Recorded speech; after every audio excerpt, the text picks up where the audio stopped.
That was a double major. In college, I really involved myself in a lot of leadership engagements. I was the Vice President of African Student Association. I was also the Senator of our college. I was representing over 25,000 students across the globe. That was a really humbling experience considering where I came from in the village, and now I was interacting with people from different walks of life in different parts of the world. I learned a lot in terms of leadership skills, and of course I can attribute this to the mentorship that I got through the Equity Leaders Program. During my time in college, together with other 6 MasterCard Foundation scholars, we formed a foundation, Give a Hand program, where we've been sponsoring 4 students. Our first cohort right now, they're in their last year in college. Then the second cohort, they just joined college, and we mentor them. We pay for everything that they need in school, and we also partner with Little Sisters Foundation in Nepal. It was a really humbling experience for me to just give a hand to someone the same way I was given a hand. Immediately I graduated, I joined the ELP program. By that time we were only 34 in the whole nation, so it was quite competitive. We got to be mentored in terms of leadership qualities and leadership skills that any young person would acquire to grow. When we were selected to join the branches, I decided to join my home branch, Migori. That was really important to me because I wanted to serve my people, the people I knew, the people who see me grow as a young person in the village. And it was just a joy for people in our village to come and they would say, so David is now working at the branch. And that was an inspiration. I knew I had a long way to work on myself as a person, and also one day be someone in society, which is still a work in progress. I would just encourage any student, any wings to fly scholar, and anyone who is in school coming from a humble background, I would just let them know that patience pays. I know for me it has been a journey. It's still a journey. I'm still learning a lot, but I know with a lot of resiliency, being close to great mentors, and also just understanding that everything is a journey will really help the scholars.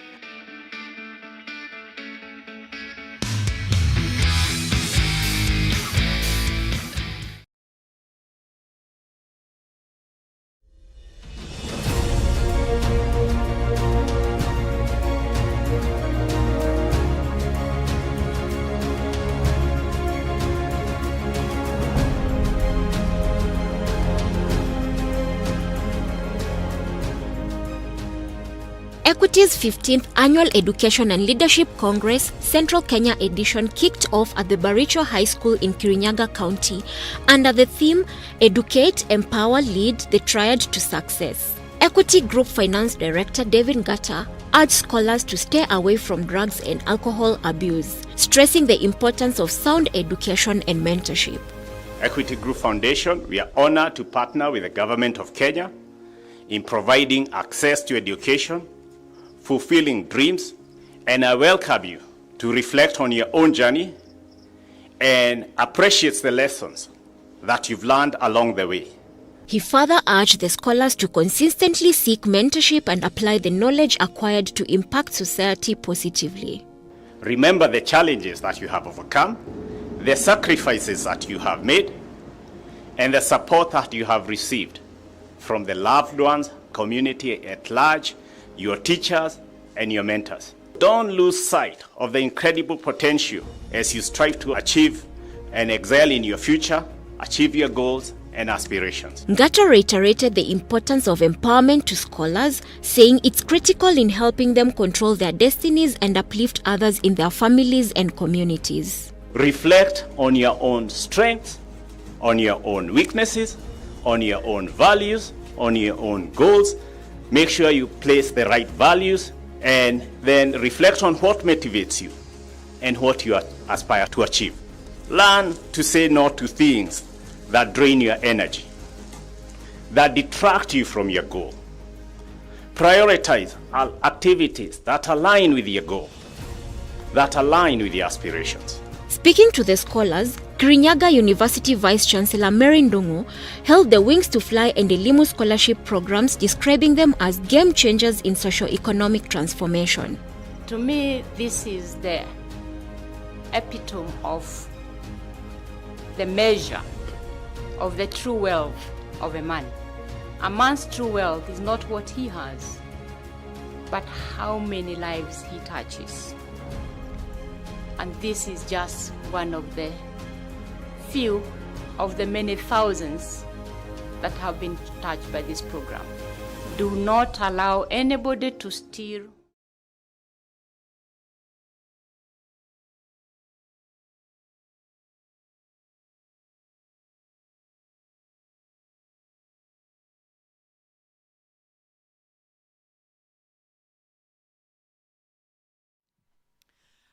you young generation, young students, for me you represent the future, the hope for a better world.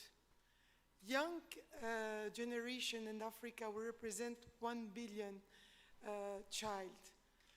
And I'm really committed to participate in this journey of empowering and making your skill grow. I believe in education as pillar of development. I believe in education and the training for growing to grow better in our country. And I believe in positive growth, in innovation, in creative thinking. This cannot be met only if we educate ourselves, if we learn, if we focus into foundational learning and foundational education. We need to, and as a manager, I would like to share with you my experience. Not the academical one, but the experience on how to, I want to give you this transversal learning, meaning how to find quick solution to your problem, how to be solution-oriented, how to have this creative thinking, how to innovate. Education is good, but you know we are in a fast-moving environment, in growing economies, and there are so many opportunities, and the working environment, the professional environment is different than the academic one. How we can make both academic and professional world merge together. So this is by sharing our experience and by making you ready tomorrow to embrace your professional career.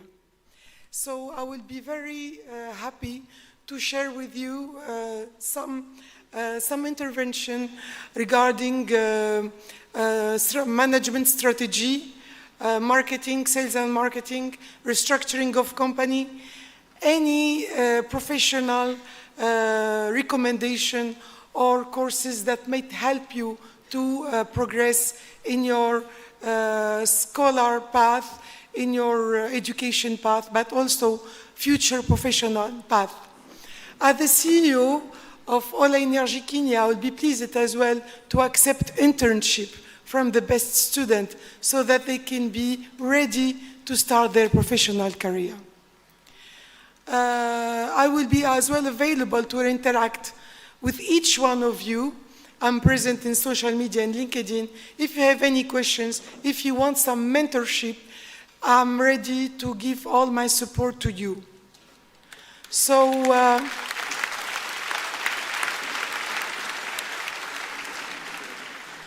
I'm mainly available during weekends, so I can dedicate my Saturday, my Sunday to you, so that I can share with you some knowledge, give you some courses of marketing, sales, finance, audit, but not only this, even a business case solution that we can study together.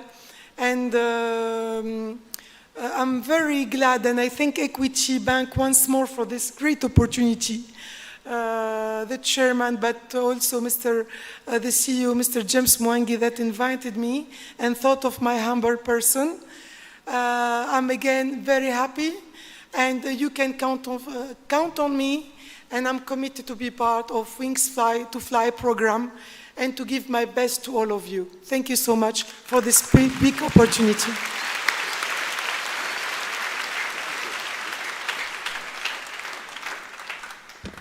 Thank you, Cyrene. I think Cyrene didn't tell you that she's newly arrived in Kenya.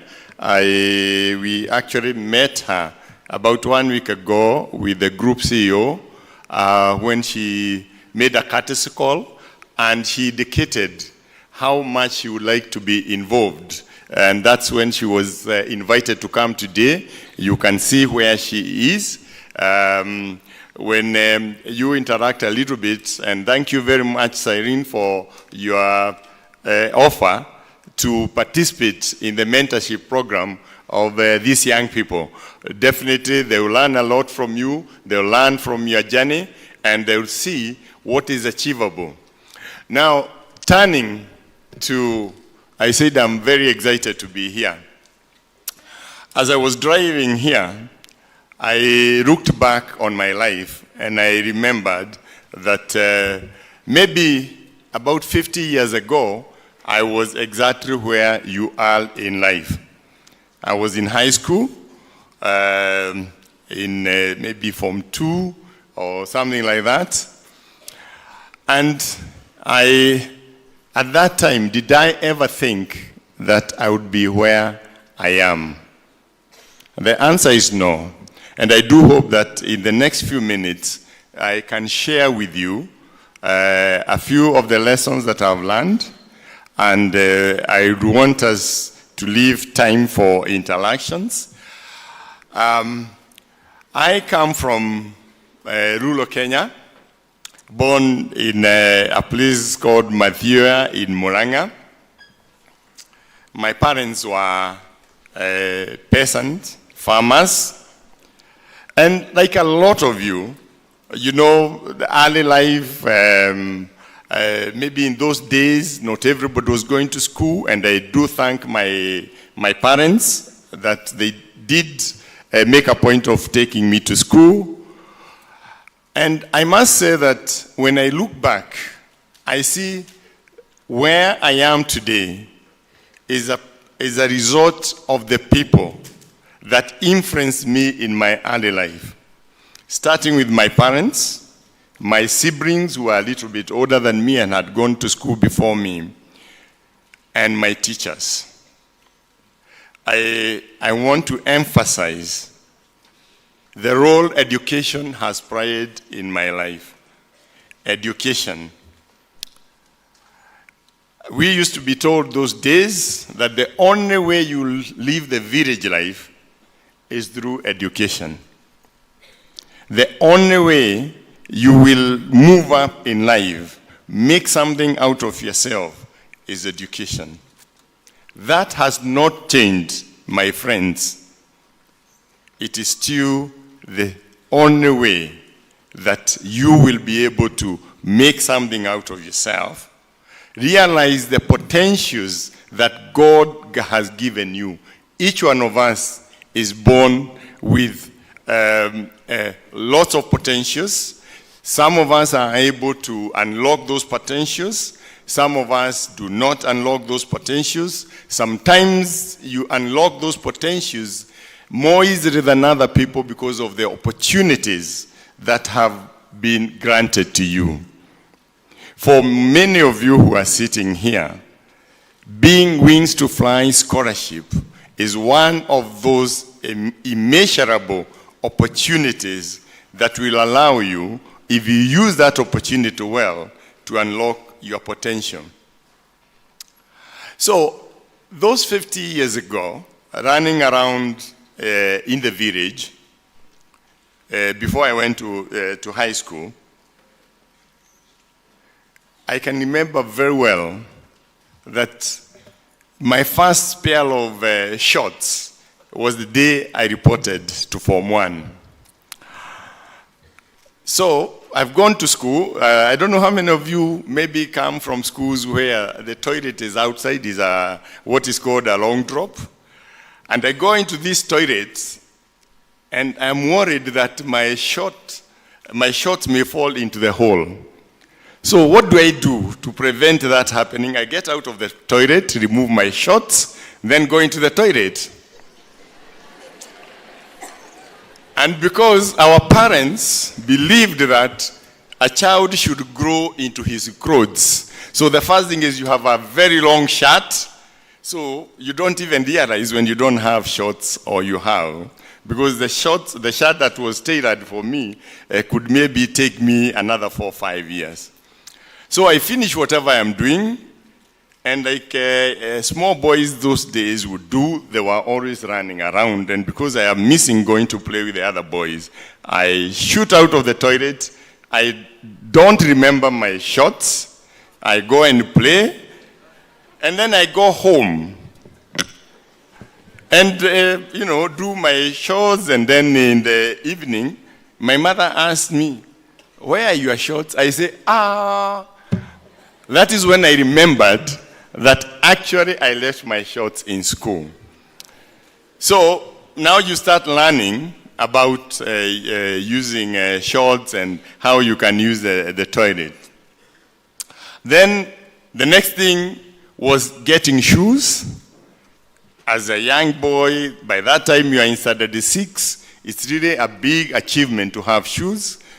And learning which is the right shoe and the left shoe was a big problem. I don't know, maybe when you start doing this when you are young, you learn faster. When you are older, it takes you a little bit of time. Then after primary school, finished primary school, very lucky, because like I said, my teachers and my parents really drilled into us. And the first thing that I learned, which up to today I cherish very much, is discipline. Being disciplined. So what did discipline do?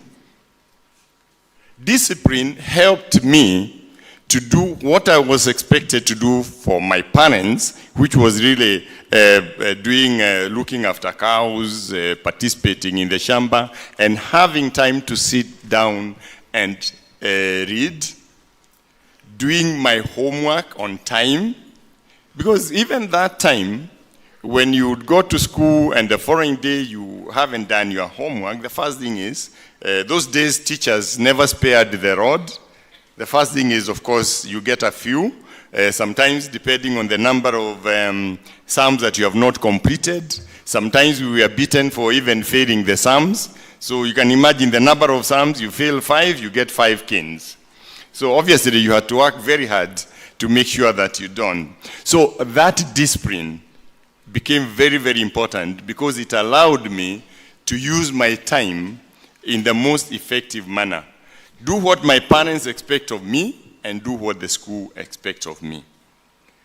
And so I was able to proceed to a good school, a provincial school, Thika High School. I don't know whether there are any students here who are in Thika High School. Are there any? There, can I see their hands?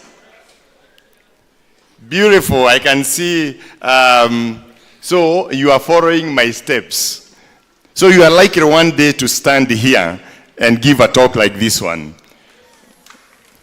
Yeah, so Thika High School, and that time, the issue of discipline and hard work was really emphasized.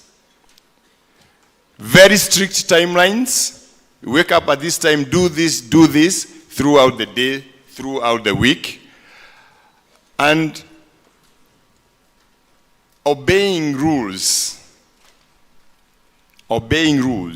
And understanding what are the use of rules. I still remember my first punishment in high school.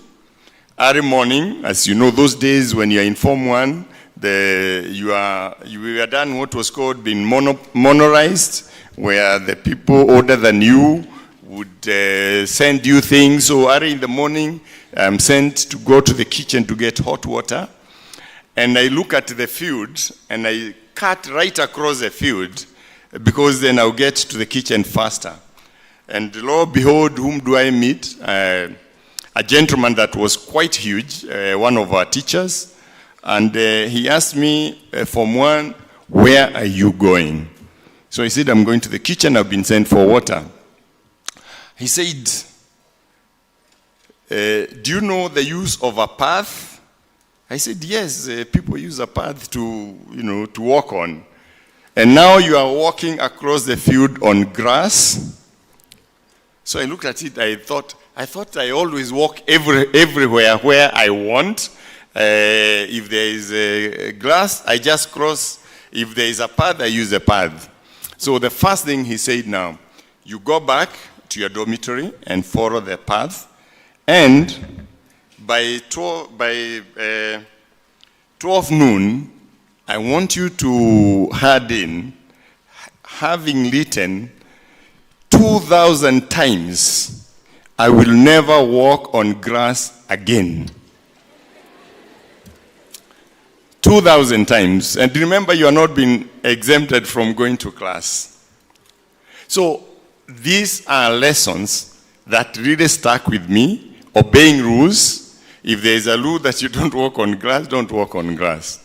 There is a rule that you make your bed immediately you get out of bed, you make your bed.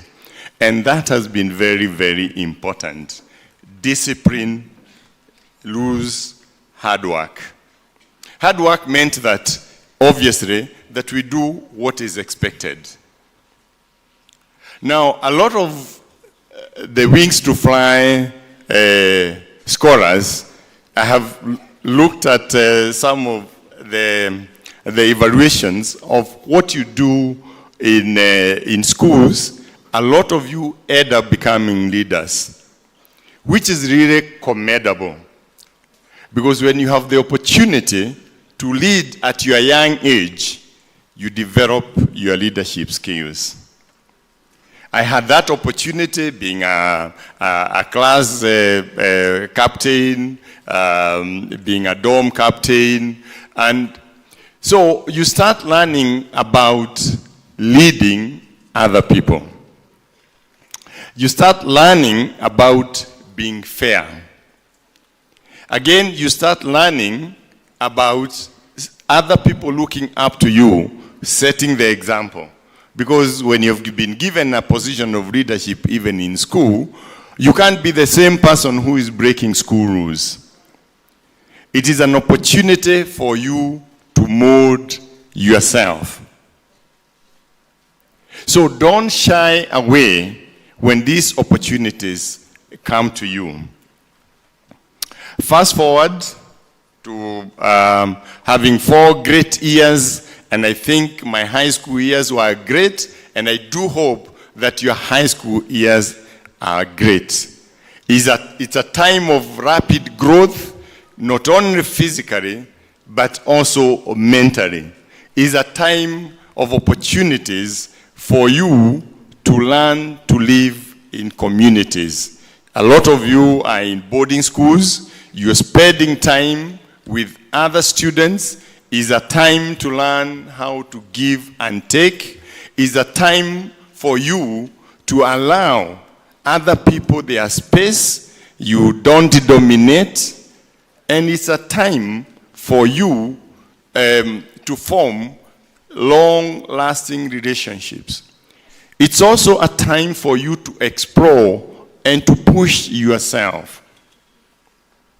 One of the other great contributors to developing discipline is your involvement in extracurricular activities in the school. The busier you become when you are at school, I can tell you, the better you are. I don't know how many of you have ever heard the saying that if you want something done, give it to the busy person. So you'll find it is a student who is taking part in activities, sports, clubs, the same student who tends to be good. Because again, what this teaches you is discipline. It is the time that you learn what is the value of honesty. What is the value of friendship? What is the value of hard work? Because you can always relate what you get and what you have put in. You can't get what you haven't labored for. You labor and you will get. It is a time that you start challenging yourself and really getting into a positive competition with your friends, with your classmates. And it is the time that you start discovering how much you can push yourself to get results. It is a time that you surprise yourself, because it's the time that you discover some of your qualities, some of those innate gifts that God has given you. Like I said, you may discover that you're a very good sportsman, you are a very good debater. I can tell you those days,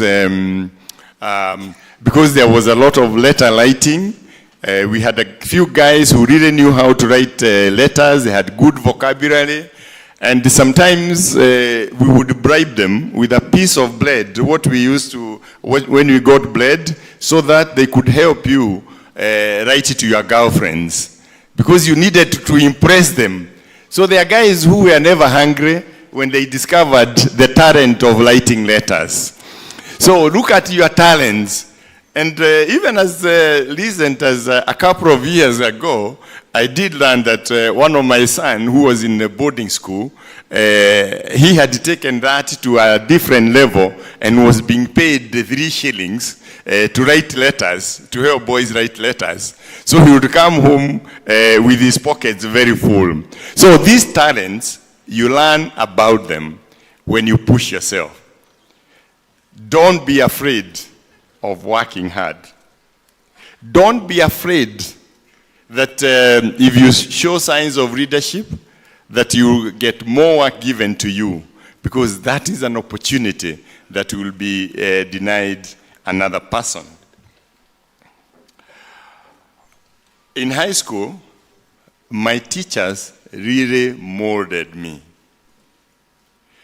My teachers helped me to see where my talents were, in terms of especially choosing careers, because then you are in that state, you are in maybe going to Form 3, and then now you are being asked, those days we will be asked, which subjects are you going to drop, which ones are you going to do?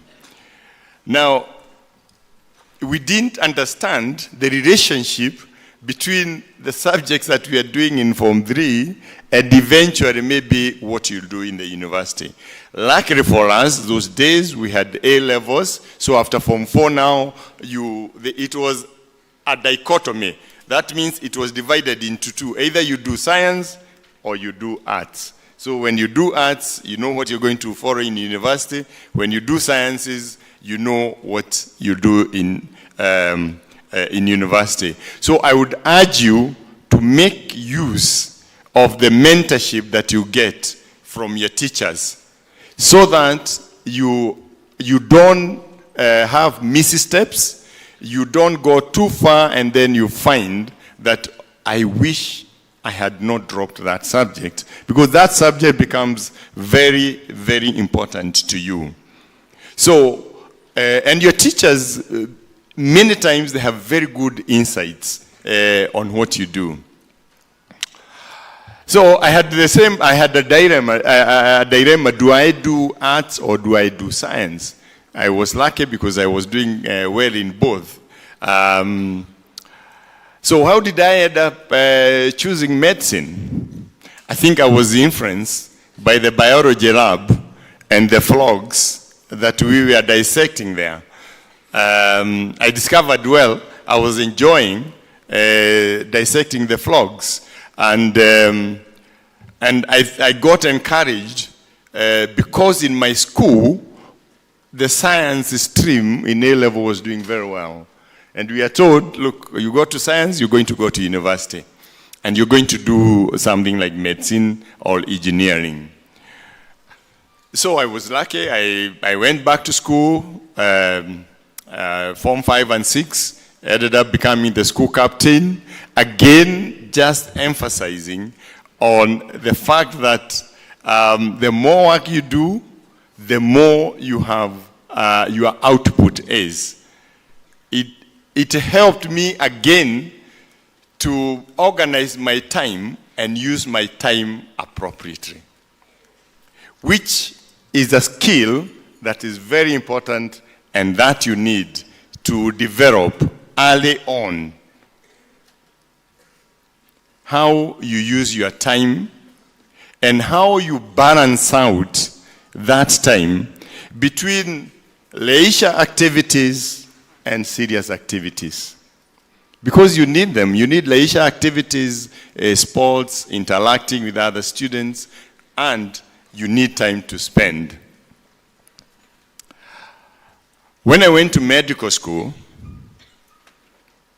I actually never thought that one day I would end up being chairman of a financial services organization like Equity.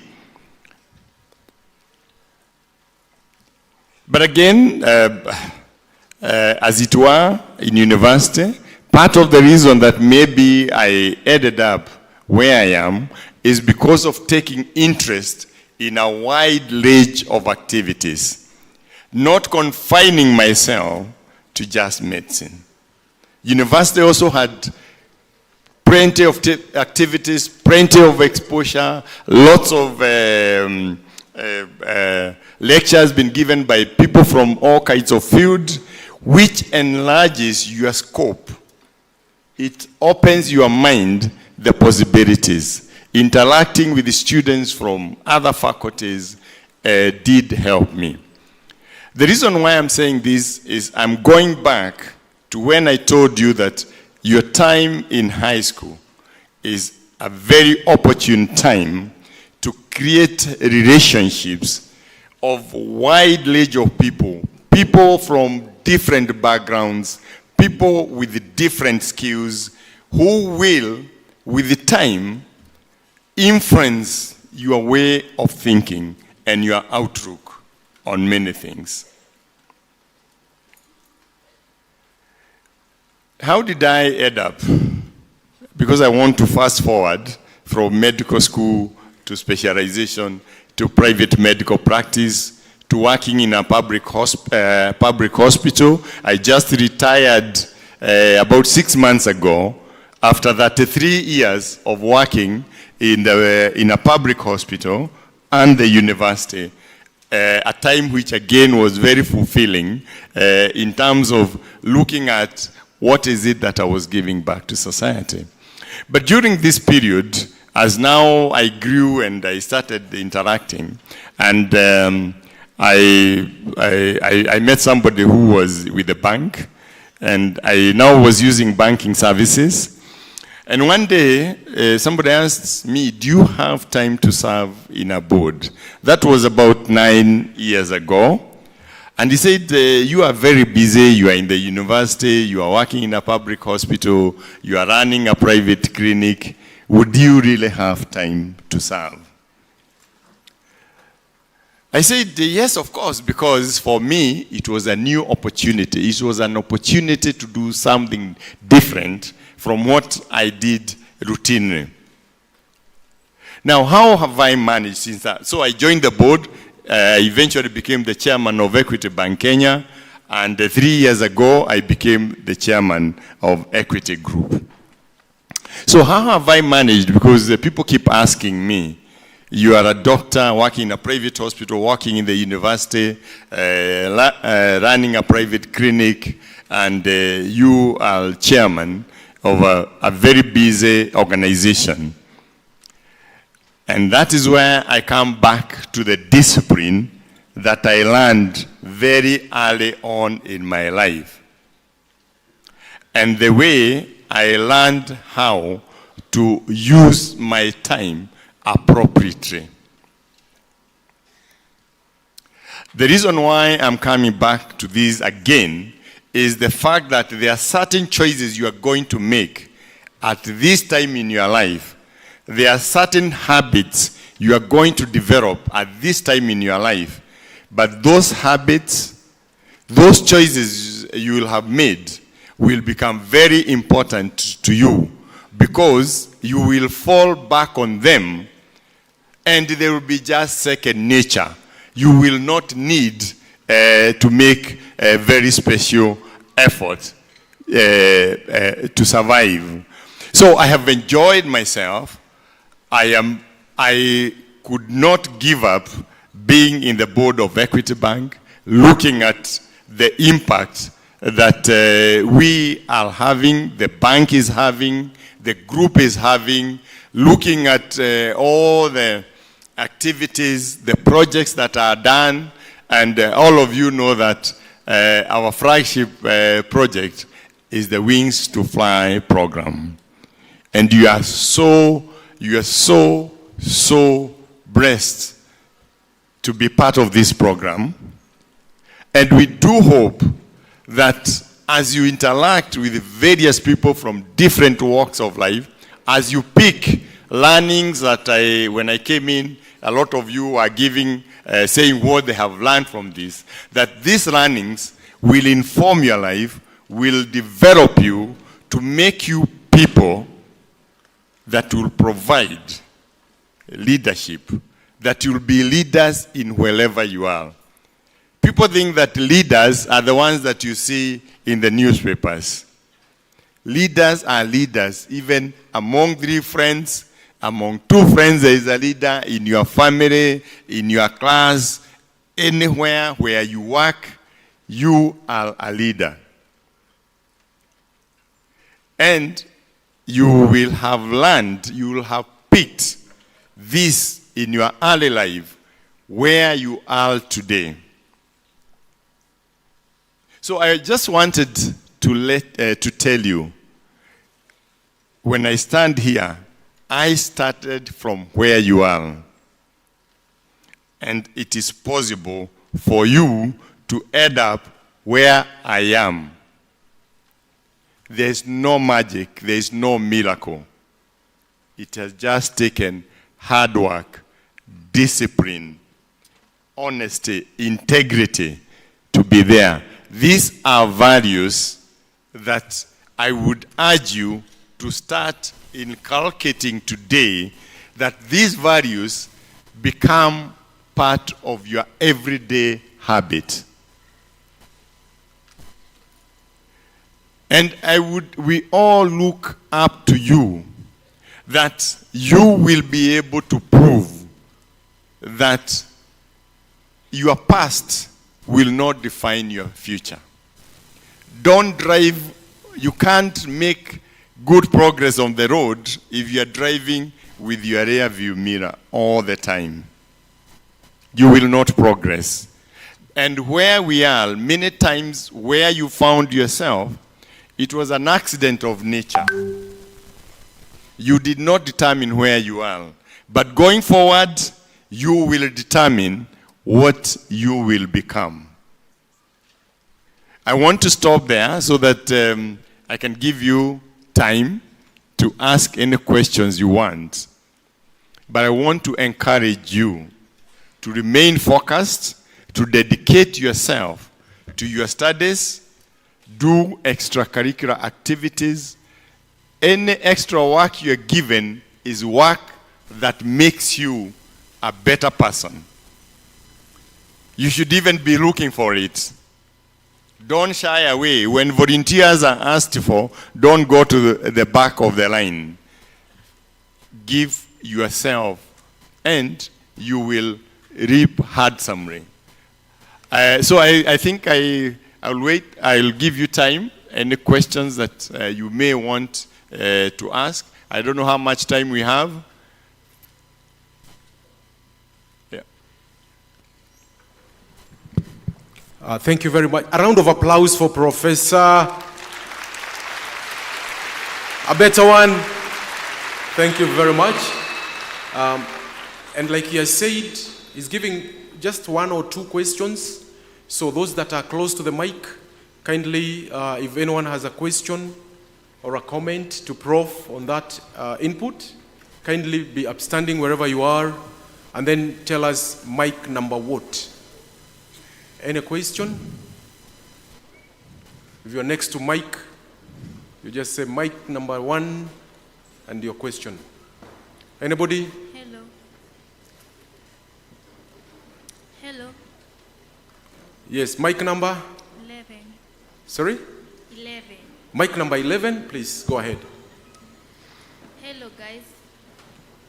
My name is...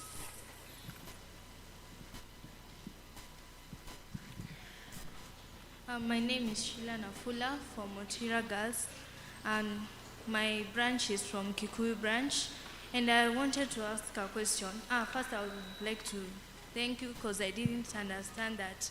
I never knew that if you get busier, you get to know more about yourself, you get to know more about your talents. And my question is it really hard for you to achieve like your career? Because I hear people saying that it's a very small percentage of people that mainly achieve the careers that they want to be. Thank you. Thank you, Nafura. I would say that it is not hard to achieve what you set yourself to do. And like I said, if you are focused, you work hard. I don't know, somebody said when you hear about geniuses, that genius is 99% perspiration, work, sweating, and 1% inspiration. So 99% is work. There is no shortcut. When you know what you want, you go for it. But what you must always realize in life, even if, say, you go into the legal fraternity, the engineering fraternity, we shall all achieve different levels. We shall all achieve different levels. There are those that will be outliers, which is a very small percentage of outliers. Then there will be the majority who will be in the average, even in that profession. So it is not difficult, Nafura. You just set your mind on it, work on it. Thank you. Thank you very much. Hello, guys. Mic number 10. So my name is Darin Ocheng once again. I come from OTC branch. I'm enrolled at Sawagongo Boys High School. So my question to you is, what is the criterion that you used to overcome the obstacles in your life? Also, luckily I was able to become the overall captain for Form 1s, governing over 1,200 students. So I was asking,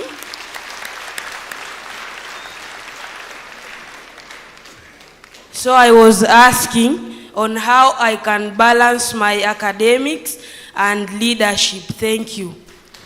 Thank you very much, and congratulations on being a captain for Form 1s, Ucheng. And you are already taking on those challenges that I told you that will unlock your potential. You are already stretching yourself. When you are a leader and you start being a leader, first commit yourself to be a fair leader. Be fair to those that you lead. Look at what are the tasks that you need to do.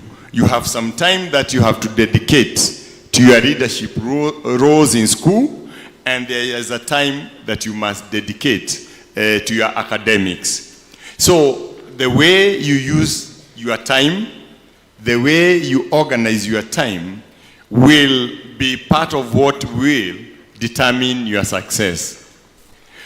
Nobody can give you a formula about obstacles.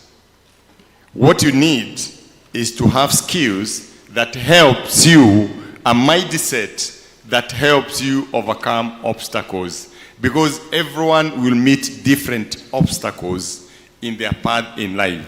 You need the mindset and the skills. The mindset that it is possible, that you can. There are people, when they are met with obstacles, they get paralyzed. So if they get paralyzed, they will never go overcome that obstacle. There are people that when they are met with obstacles, it's a great challenge to them. They feel challenged, and they do everything within their power to overcome that challenge. That is the mindset that you need. A mindset of a go-getter. A mindset that you can do. You can do it. Thank you. Thank you very much. Good afternoon. I am Ian from Isili branch, studying in Odaya Boys. My question was, how can a student excel in his or her academic performance if he or she is not believing in himself that much? Thank you.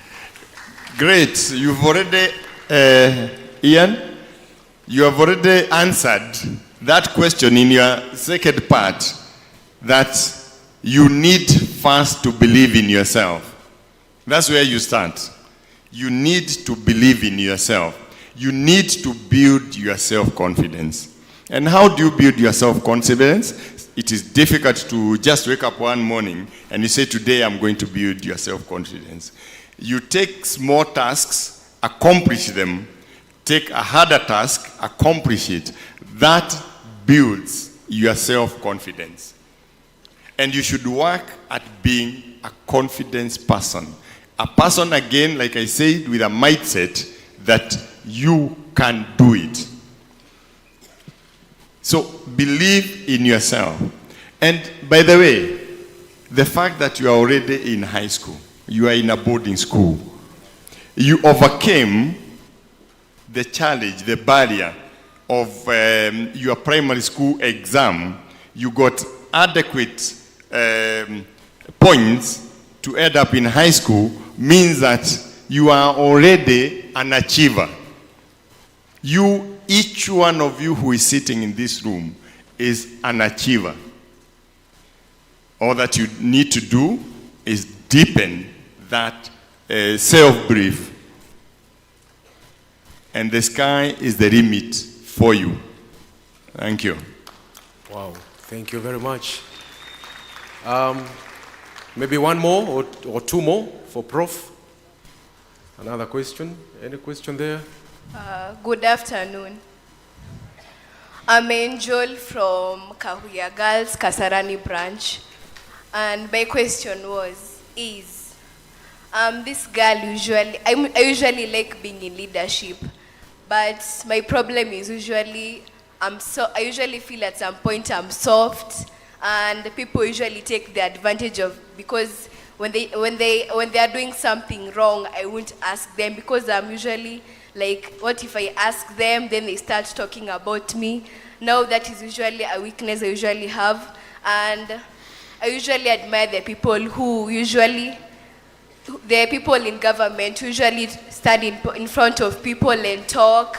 So I usually want to be like them one day. So I was asking if you could kindly help me with an advice on how I can become a better person and build my self-confidence. Thank you. You are already a very self-confident girl. The fact that you walked to that mic and you have asked your question tells me that you are already self-confident. The fact that one person can shout and another person is softer doesn't mean that the soft person is not as good or cannot achieve as much as the hard person. I don't know whether you have ever heard about people being called soft giants. Yes, they are big. When they speak, their voice is not commensurate with their size, but they can command presence. You command presence by whatever you want to talk about, you understand it. And that's how self-confidence is also built, by making sure that you prepare yourself Whatever you want to do, if you want to talk, if you want to ask a question, go through that question, prepare it, and stand. And because you know you have the material, you will be able to address any part. Start with your class. Start with the clubs, debates, and which help you because you're talking to people that you know. Start by being able to command attention from your friends, even from your small group of friends, that you know what the topic is, you hold your own on that topic, and then you keep expanding it. And you'll be able to stand exactly where you stood and speak in front of hundreds of people like this. Asante sana. Yeah. I think the speech of Prof was so inspiring. Prof, I can see people in every mic. Let me just give you one more question from mic number 10. Thank you. Good afternoon. Thank you. My question was, we've been told of working hard by a number of speakers, including you. Now, I'd like to know some of these practical doings that you people did or are doing to symbolize that hard work. What should we do to bring out the hard work? How can we work hard, in short? That is my question. And I'd like to... Ocheng has just asked a question that I heard that is on leadership. As we are congratulating him, I've as well been selected as the deputy school captain starting next term. So my question as well was what he's just asked, and thanks for I've learned of mindset, and that's how I'll be able to balance my things. Otherwise, thank you. Thank you very much. I didn't hear your name. Did you say it? Deputy Captain. Deputy Captain. Yes. Great. I think, how are you able to work hard? Yes. My name is Thomas Luis Castrol, Kongware branch. Thomas Luis Castro. Yes, sir. Yeah. Yes, working hard. Your attitude, very, very important. Do you shy away, or do you feel challenged in what you are asked to do? Because if you feel challenged by what you are asked to do and you want to shy from accomplishing it, from doing a task, what happens is that you start now having that mindset that I don't have to do as much as I have been asked to do. So you will start cutting corners. You will start not wanting to be the best in what you do. Once you have that mindset that you want to be the best in what you do, hard work will come naturally because you can't be the best unless you work hard. You want to be the best student in your class, you really have to sort the books. You have to put in the hours. So it is you are determining what do you want. Right now, I say that you start thinking about where you will be in the future. You start thinking about what do you want to accomplish. You start challenging yourself and saying, if those people that have been standing here started from where I am, and they are where they are today, and what is it that they have done? And you have been given all kinds of tips on what to do, how to develop good habits, good work habits, how to develop a good attitude, a mindset that commits itself to achieving the best in whatever you start. Thank you. Thank you very much. Maybe another, I don't know, Prof, how many more you want to take? I have no problem. As much time as you have. That's why we are here. Thank you very much, Prof. Another question from mic number 7. Excuse me. Hi. Good afternoon. Good Good afternoon. My name is Aluvini Christian, Kawangware branch, high school at Lenana School. So my question was, what if you have been trying and trying to get into leadership, but it doesn't seem to work out? What can you do? You've been trying and trying to get into leadership, it doesn't work out. Yes. That is where mentorship comes in. There are people who will help you. If you are already chosen to have a leadership role in your school, and you feel that you are not doing as well as you would, then you have your seniors, your peers, you have your teachers. You need to be mentored. And like I said, a lot of us are where we are because along the way we have had great mentors. But you know, the only person who can be mentored is that one who wants to be mentored. So you open yourself to be mentored. Thank you. Wow. You can only be mentored if you want to be mentored. Mic number 10. First to begin, to the visitors and to my fellow scholars, how are you? My name is Zahra Namashal from Kajiado branch, from the Great St. Joseph's. In 20 years' time, I would like to be a professor, just like you, and I would also like to be the Chief Justice of the Hedge. Yeah, so my question is, while you are in the leadership, how are you able to cope with the problems or to face the problems by the students, and how are you able to arrange yourselves with the exams and those things? Yes, Professor Zara. Thank you. Yes, it is a good aspiration.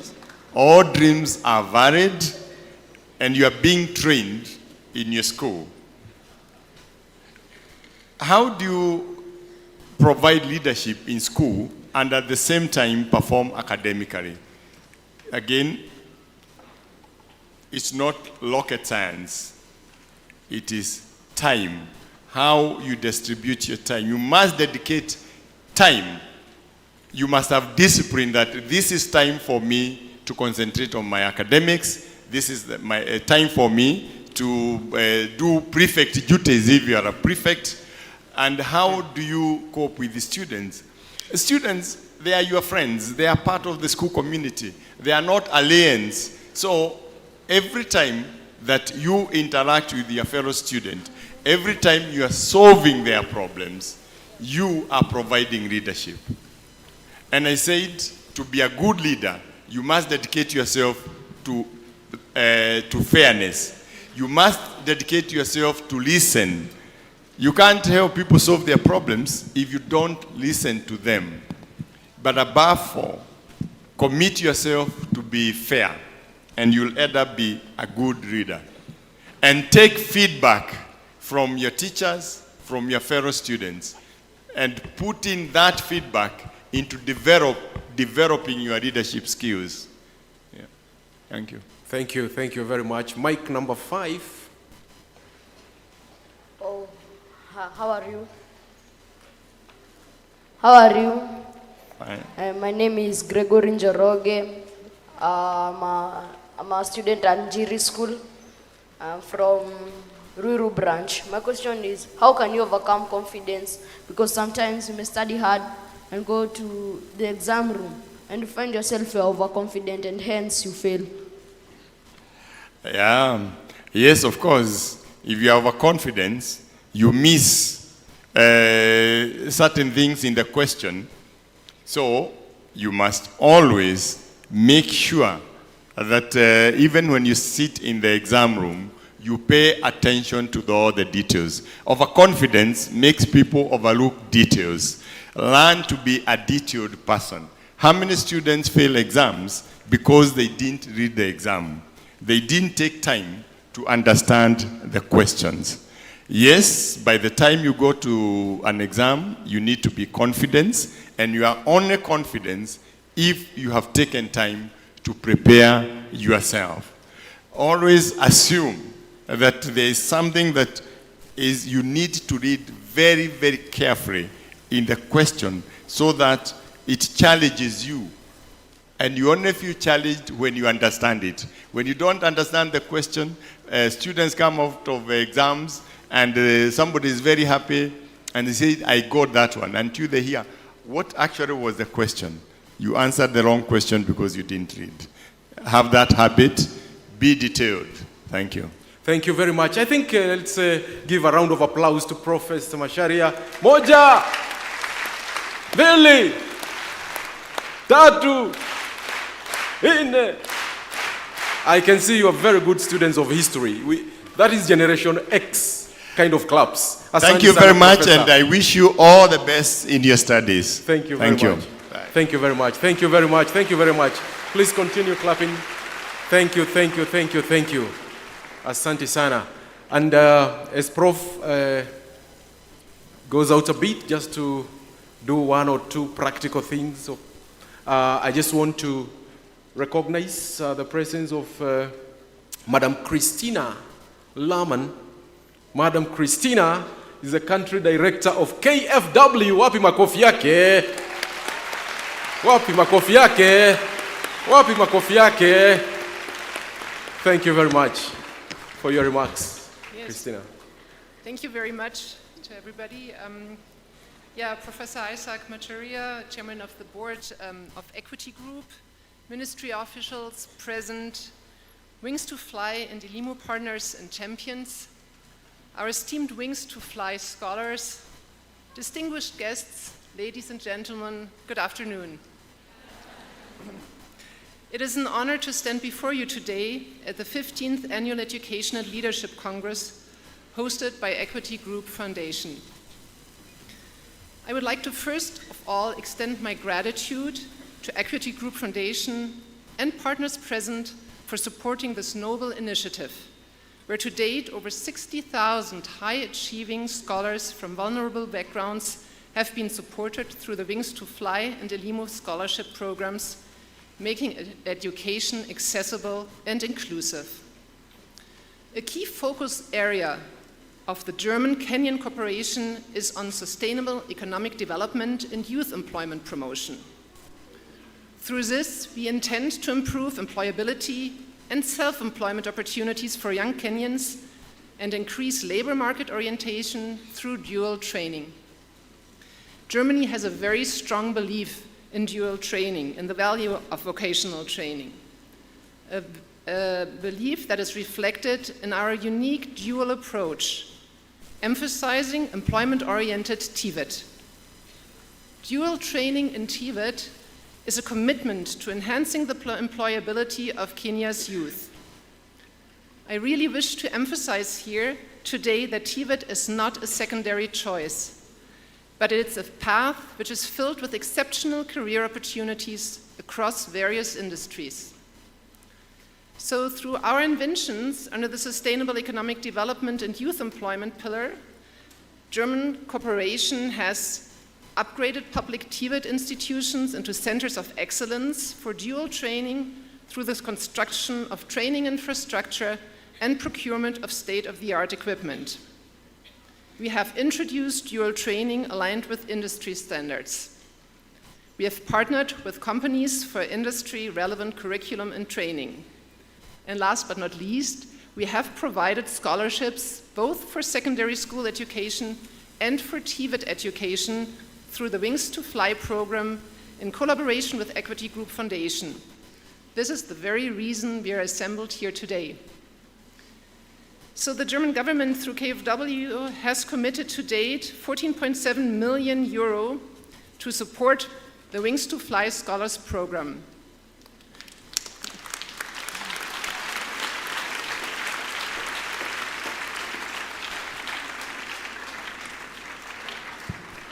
Through this support, over 1,700 secondary school and 3,500 TVET scholarships have been offered to scholars selected from across the country through community scholarship boards. I would like to recognize and appreciate the scholars gathered here today. You are what makes this initiative a great success. Without your dedication and without your determination, we would not have a reason to assemble here today. The theme of this year's Congress, Educate, Empower, Lead, resonates deeply with the path each of you is forging. Education, empowerment, and leadership are not merely concepts, but pillars that will support and guide you as you navigate your future. So, education. Education is your foundation. It serves as the key to unlock your potential. It is bringing opportunities your way. Embrace every lesson with curiosity and with determination. Remember, dear scholars, education is not just about acquiring knowledge. It's about learning to think critically, solve problems, and understand the world around you. Empowerment.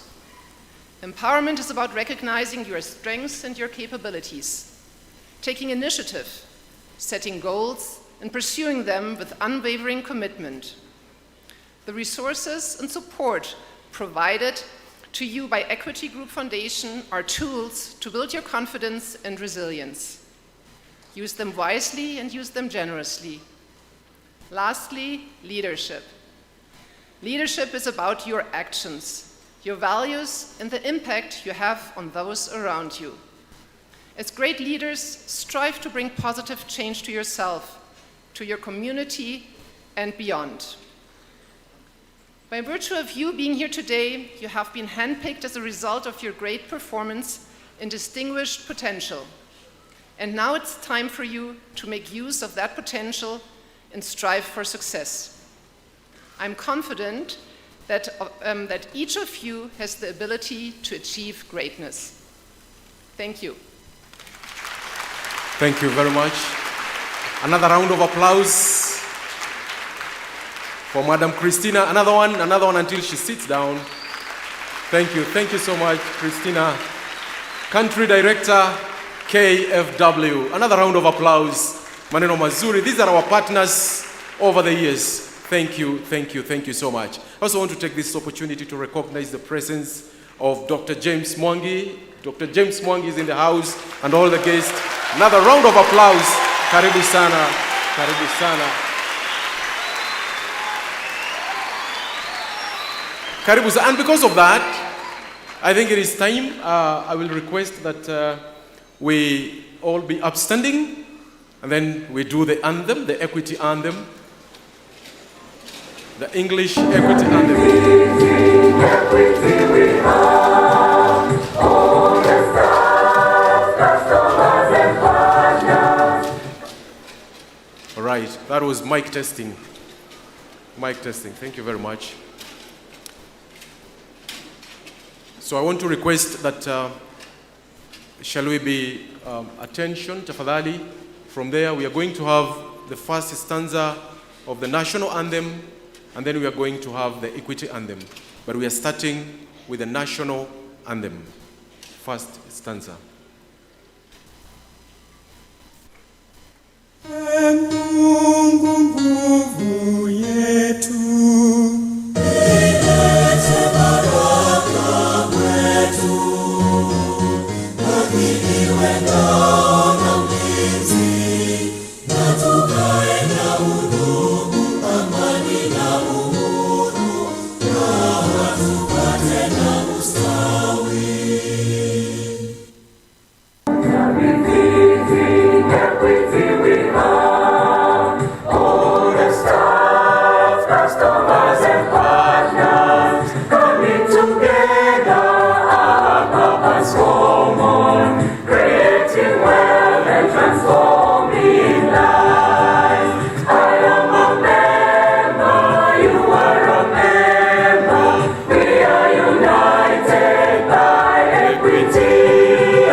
much. We remain standing.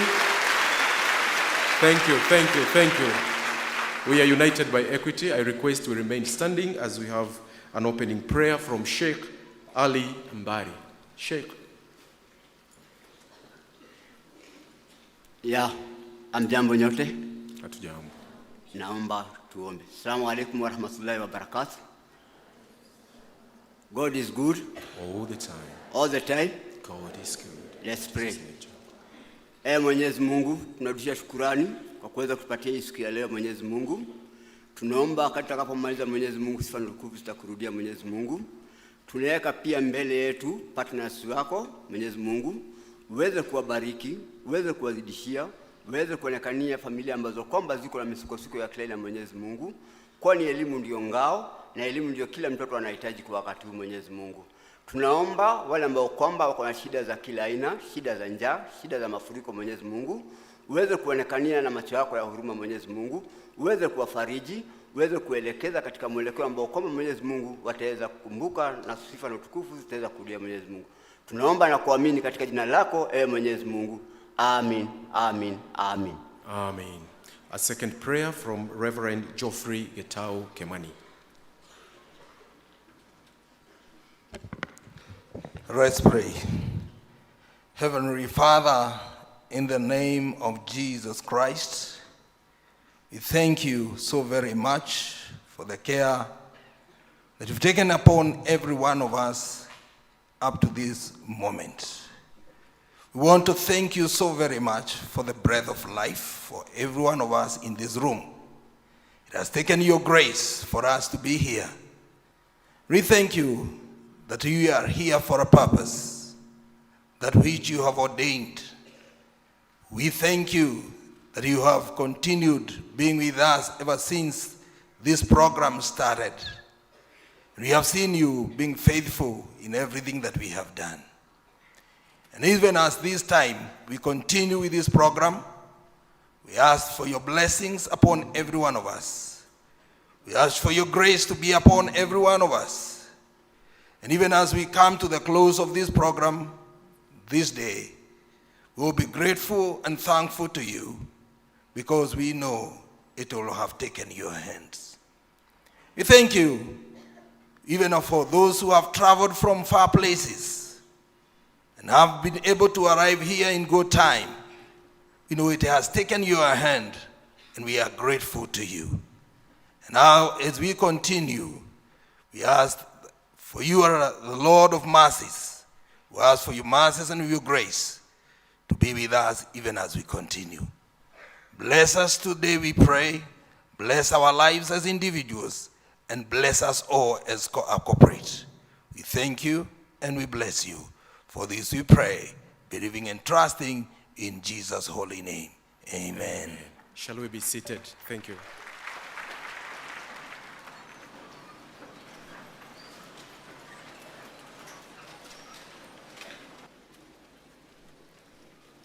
Thank you. Thank you.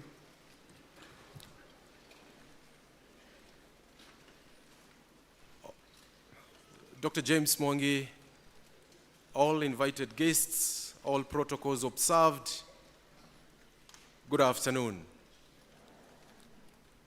As we've sung, we are all united by equity and by the cause under which God has given unto us for this calling which he has ordained to all of us. At this juncture, I want to take this opportunity to welcome Professor James Kongo,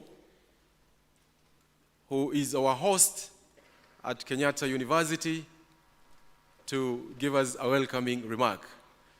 A round of applause for Professor.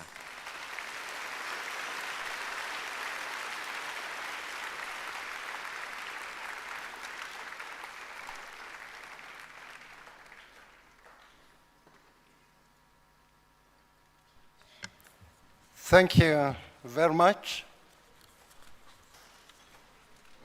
Dr.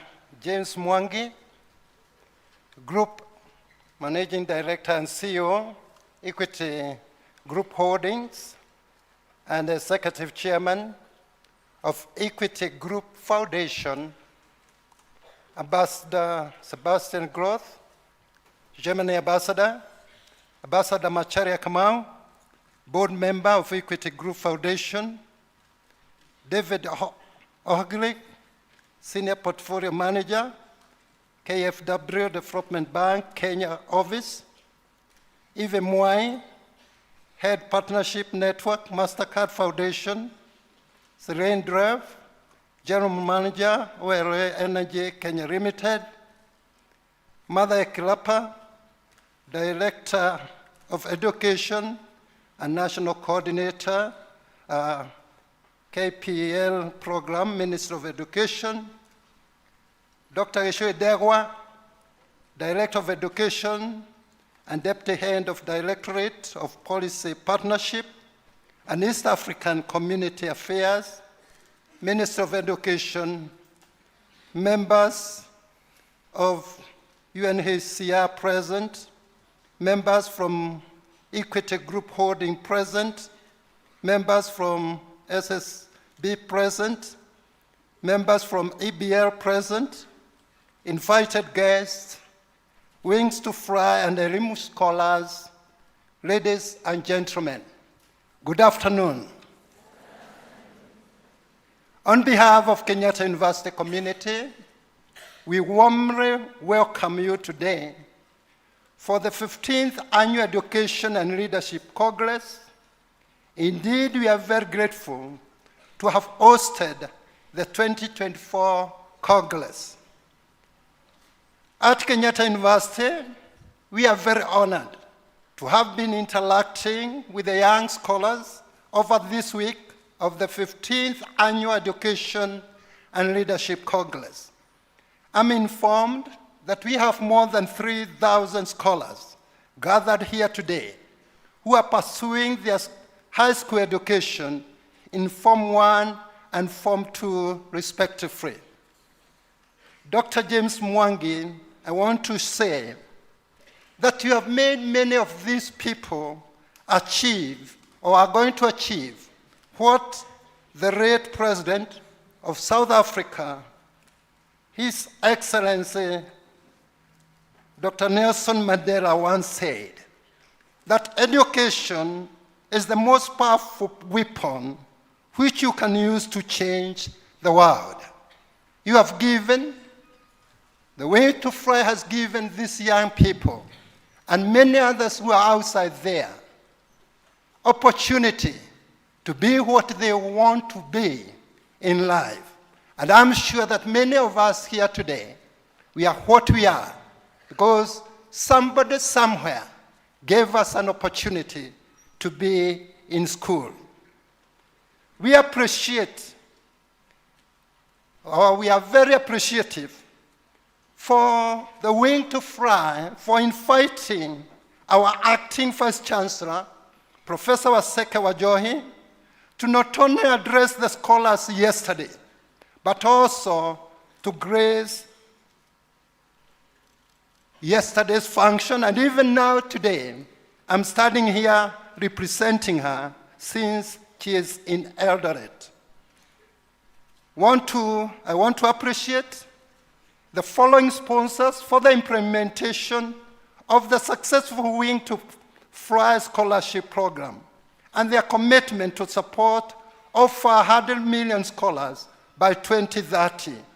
That is our Equity Bank in Kenya, the Equity Group Foundation, the MasterCard Foundation, the Ministry of Education, and the German government and other partners.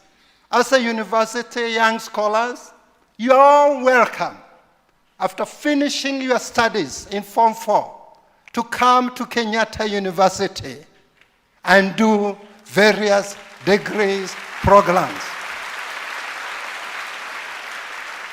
I want to assure you that as a comprehensive university, we have almost any program that you may think about that you want to do at the university level.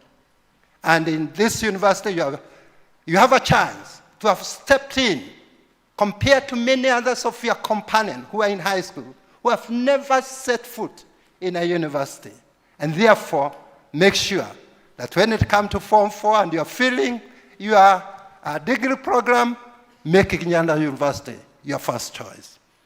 Otherwise, we are looking forward to strengthening our great partnership and collaboration with the Equity Bank in our country, and also Equity Group Foundation, our Ministry of Education, the MasterCard Foundation, and all other partners in this noble assignment of modeling and carving our future outstanding leaders for our country and beyond. May God bless you and feel welcome. We are so grateful. We are so excited that Equity Bank and Equity Foundation found the wing to fly. You found it worthy to have this function at Kenyatta University, and the doors are always open. Thank you, and karibuni sana. Asante sana, Professor James Kongo. Thank you so much. Thank you so much. Wings Elimua. Thank you so much for your kind words, Professor James Kongo. And as the theme for this year and for this Congress is, what is the theme for this Congress, by the way?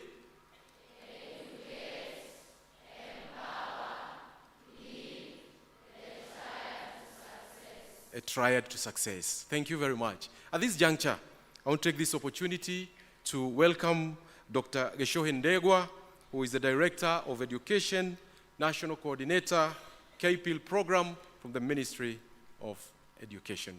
Karibu sana, and talk to us. Another round of applause. Another round of applause until he smiles, until he reaches there. Thank you. Karibu, Dr. Geshohe. Asante.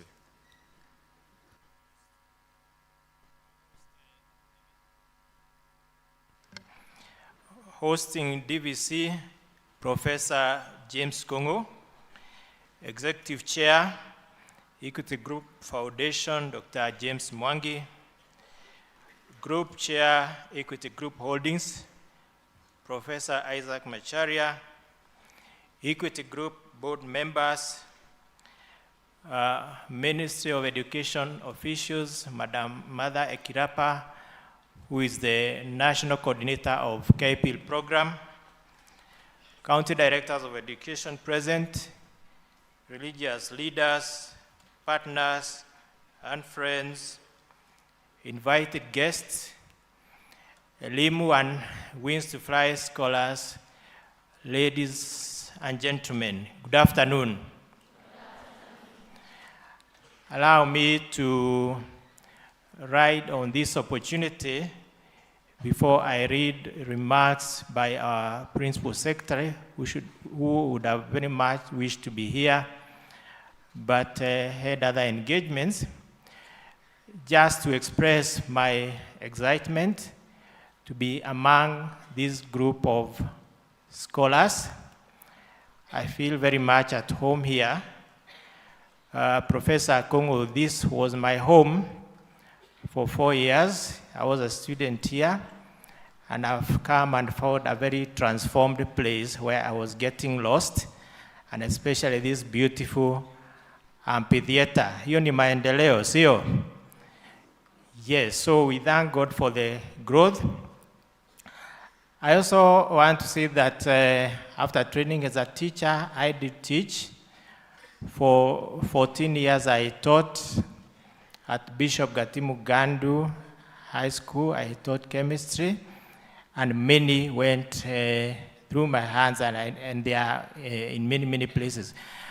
But I wanted to trace my journey back a very young age in Standard 4, where when in my first lesson in Standard 4, a teacher entered the class and said the following words. He said that education is a key to progress. He repeated in Kiswahili, elimu ndio ufunguo wa maendeleo.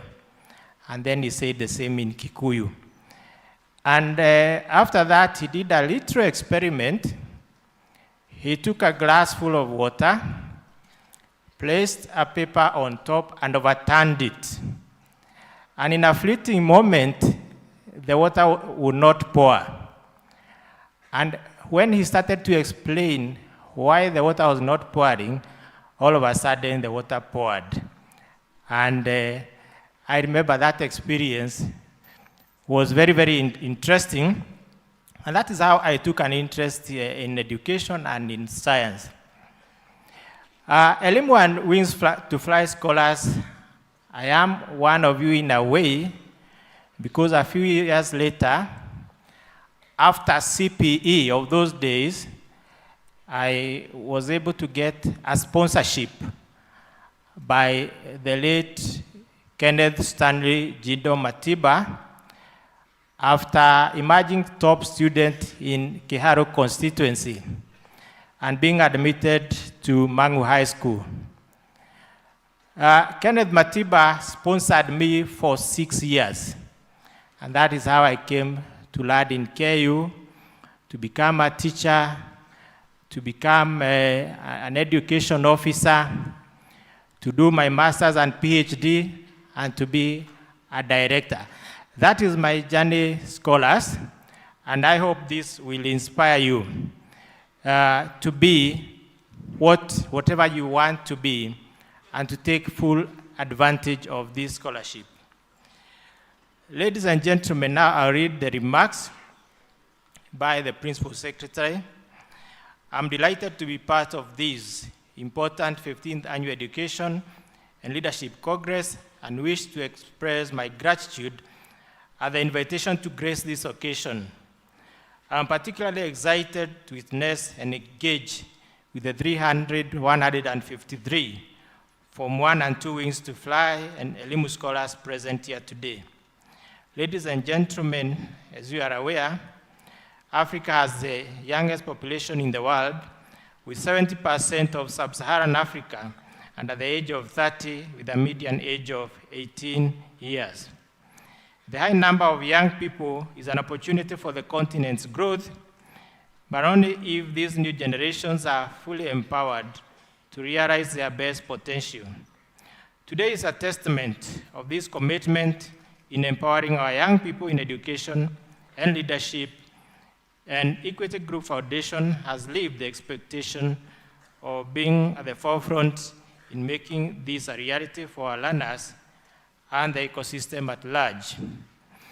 Education is the foundation upon which the future of our nation rests, and it is our duty to ensure that every child in Kenya receives quality and relevant education that equips them with the necessary competencies and skills to thrive in an ever-changing world. The theme of this Congress speaks to the spirit and the letter of aspirations of the education sector. Educate, empower, lead the track to success.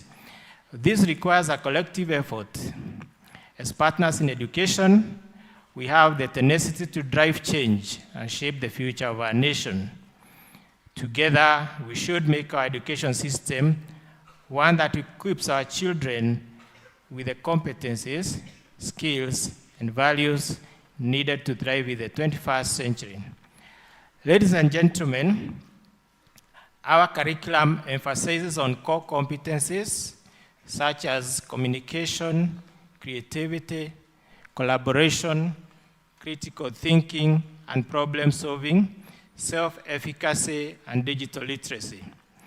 These competencies will allow our learners to develop essential skills for nurturing their success in the 21st century and open opportunities to innovate and understand the world.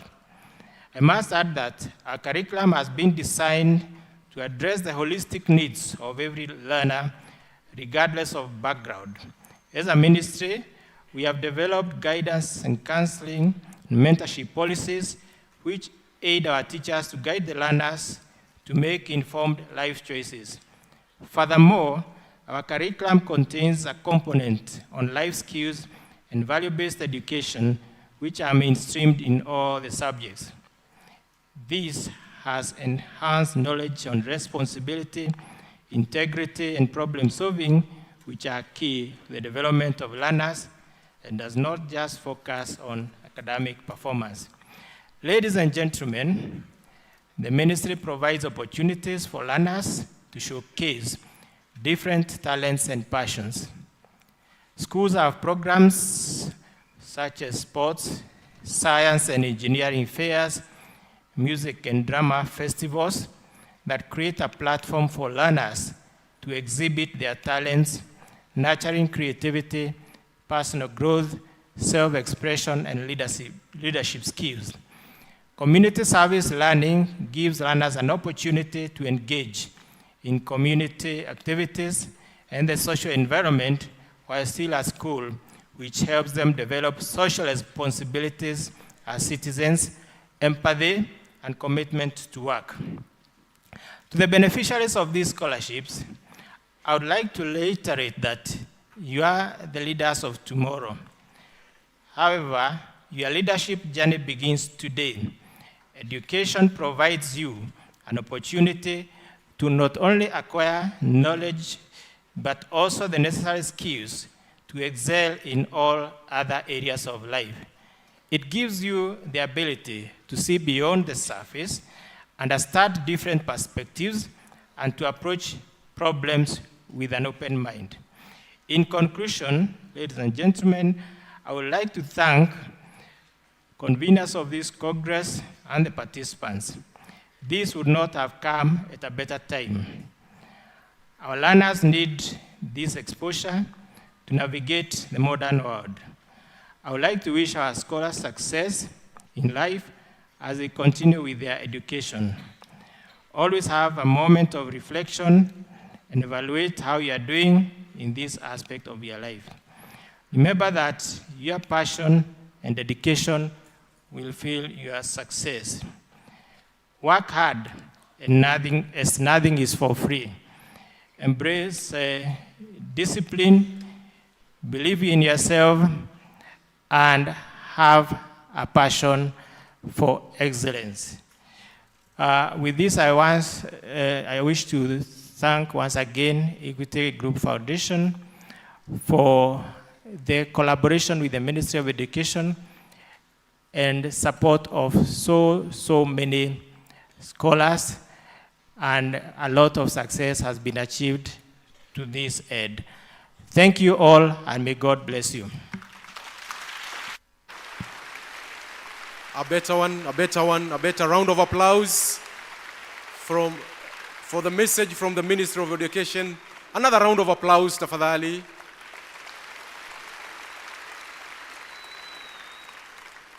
Thank you very much for those kind words from the Ministry of Education. At this juncture, allow me to welcome Dr. Joanne Corril, who is in charge of operations at the Equity Group Foundation, to give her remarks, and then invite Dr. James Mwangi. Makofi kwake, makofi tena, tumshangilie tena.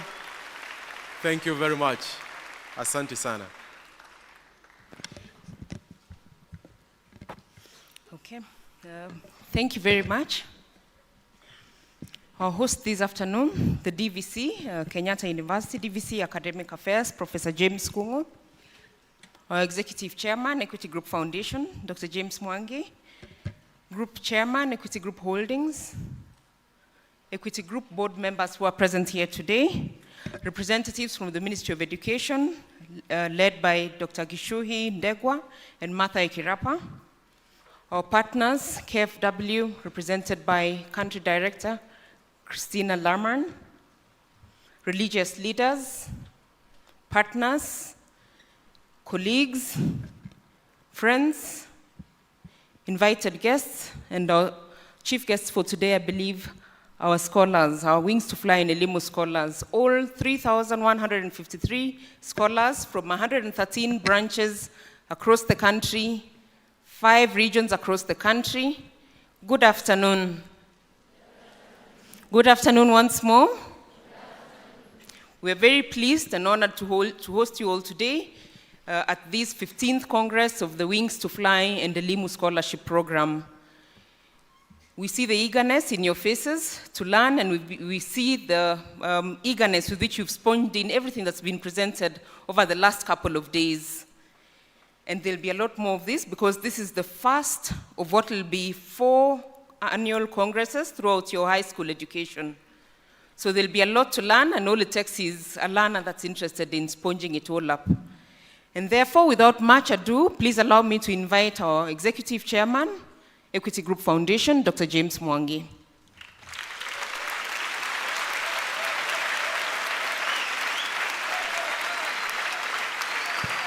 Bado.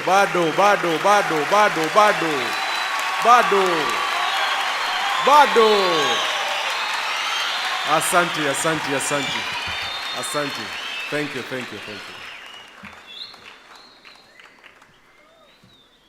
Thank you very much, Peter, Dr. Joan.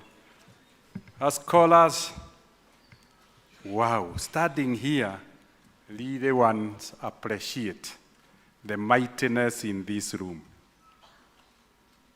Allow me to reverse the order of protocol and start with our scholars. The scholars from the Coast region, kindly start. Coast region. Wow. Scholars, let's acknowledge Coast region. Wow. All the way, Kilifi, Kwale, Taita, Mombasa, Tana River. Very good, be seated. Let's now see Northeastern.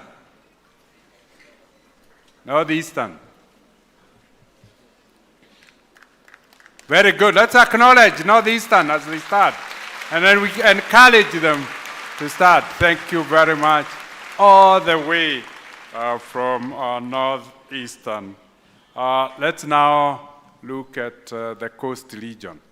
Sorry, we have done the Coast. Eastern region. Eastern region. Eastern region. Let's clap for them to encourage them. Thank you very much. And Central region. Central region. Let's encourage them.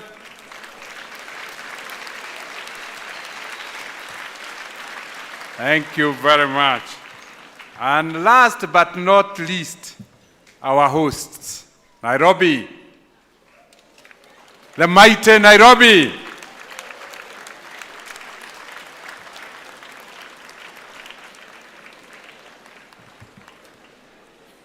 Thank you very, very much.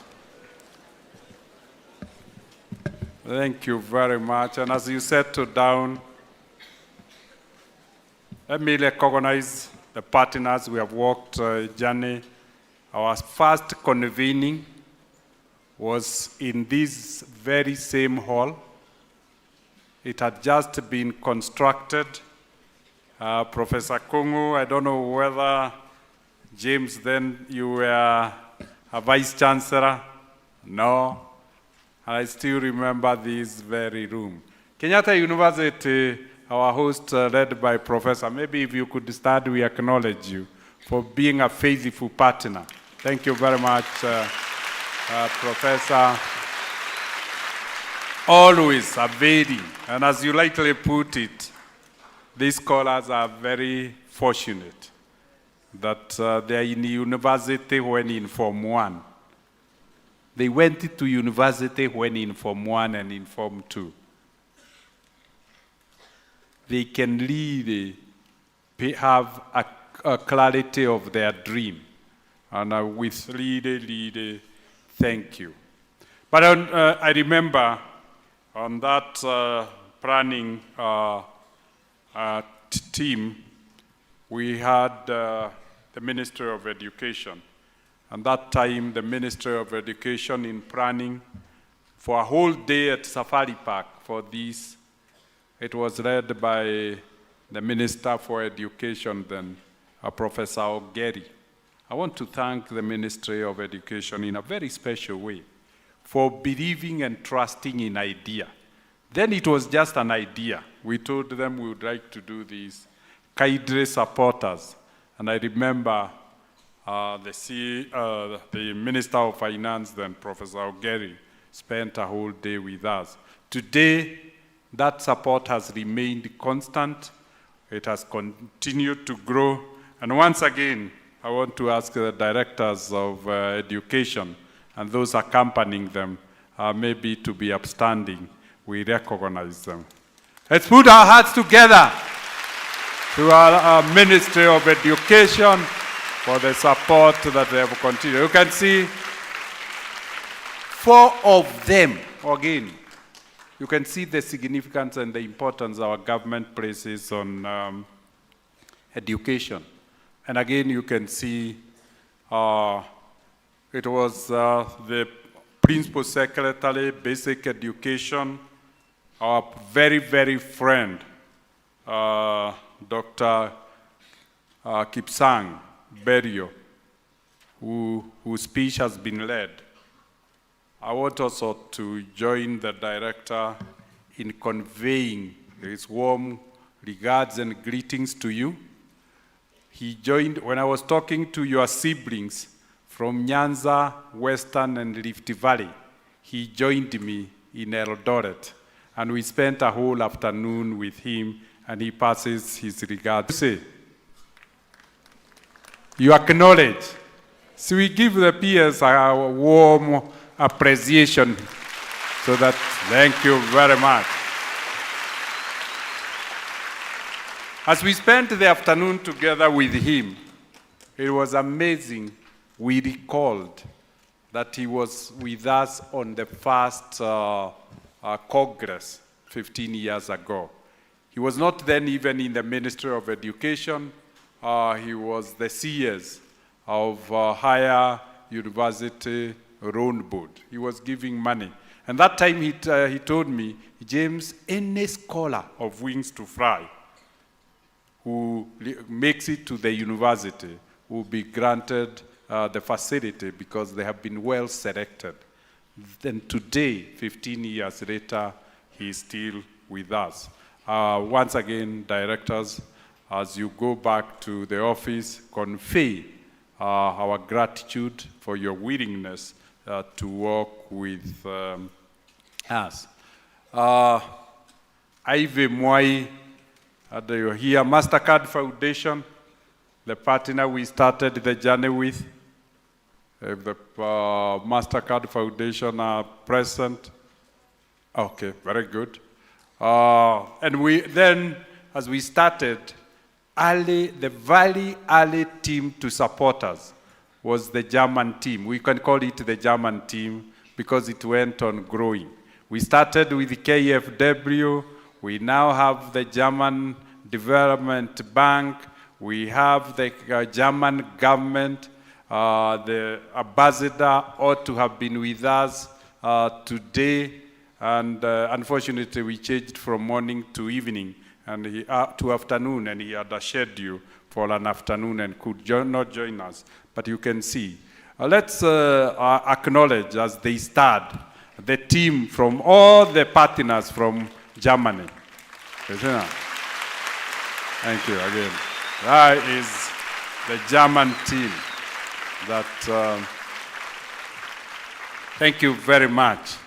And of course, the team that came with a thought, the equity group, and specifically the bank and the foundation. And since then, chose to be the foster parents. I want to really acknowledge our BGDMs, the branch managers who act as foster parents to these scholars. If you could be upstanding, the leadership team of Kenya. That's the leadership team of Kenya. Oh, wow. Wow. Thank you very much. The acknowledgement sounds much stronger than any other. Is it because of the shopping, hamper bags? Is it because of school fees? Is it shopping, looking for uniform, giving you love, visiting you occasionally in school, organizing transport when you are unwell, you have somebody to call? Team, we beseech God to grant you favor for the sacrifice you have done. And of course, the day-to-day operationalization of this program would never have happened without the Equity Group Foundation, team led by Dr. Joan, and specifically the education pillar for the secondary education led by Hannah. Maybe we could have Hannah start first. Hannah, where are you? Very good.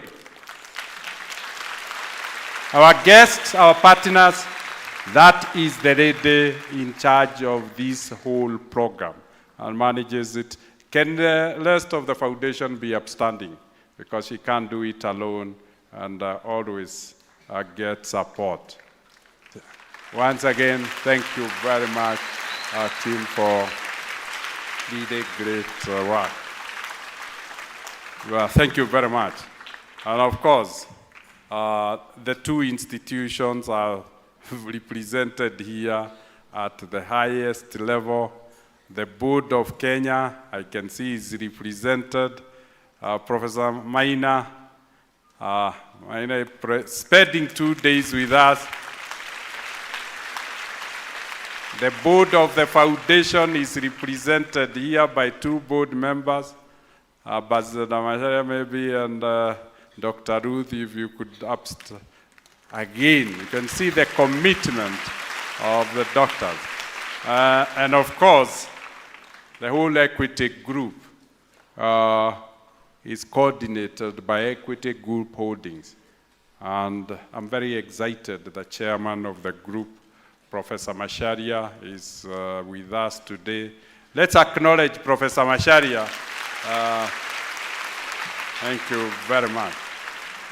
And of course, this thing and its credibility because of the Scholarship Selection Board, the team that select the scholars. It's the most difficult responsibility, and I want to invite our selection board, those who are with us today, if you could be upstanding, we acknowledge you for the great job you do. The board is represented by 3 board members. Those are the people who do the biggest job. This year, they normally have, Christina, 130,000 applications, all deserving, but they only have 10,000 scholarships. And we have never had complaints for 15 years. They are meticulous, they are thorough, and most of them, after, they pick a few to just to complement what has been happening. And they've done this without pay, without anything for the last 15 years. Scholars, let's put our hands together for our selection board. Thank you very much. And this journey, we have walked together with our religious leaders. We said, to man is planning, and to God is fulfilling man's plans. And we have always asked our religious leaders, whether of whichever faith, to stand with us, to intercede for us, and to really uphold these kids so that they can get favor. Our religious leaders, if we could start, we acknowledge you. Let's put our hands together for our religious leaders. Thank you very, very much. And we're very, very grateful for the commitment that... Now, when we started this program, and that's really what has been humbling, looking at you, the whole entire Wings to Fly scholars. We used to occupy initially just in the front 2 rows. Today, we only have Form 1s and Form 2s from only 4 regions, and the whole amphitheater is full. That, to me, is persistence, is favor, is grace, and is passion and enthusiasm. Today, we have 35,000 scholars between Form 1 and Form 4. And that explains why we've broken these Form 1s and Form 2s, we see them in August, and Form 3s and Form 4s, we see them in April. This week has been a very fulfilling week. It started with seeing Nyanza, Western, and Rift Valley together, 3,600 in Eldoret. Then it took us to Kakuma, where Kakuma, the refugee scholars, and there we had 2,400 Form 1s only. And then this morning, to Kana County, we had 1,100 scholars, again from just one county. Again, Form 1 and Form 2 only. When I look at that number, I thank God for the favor and grace that this program has managed to get. Our partners who have worked with us, like we talked about, KFW, worked with us the entire journey without looking back, because we are united by a common purpose of changing lives and empowering people to change their lives through education. It's for that reason that it's just fulfilling and gratifying to see all of you, and you make my week. Your siblings, 15,000 of them said their greetings to you.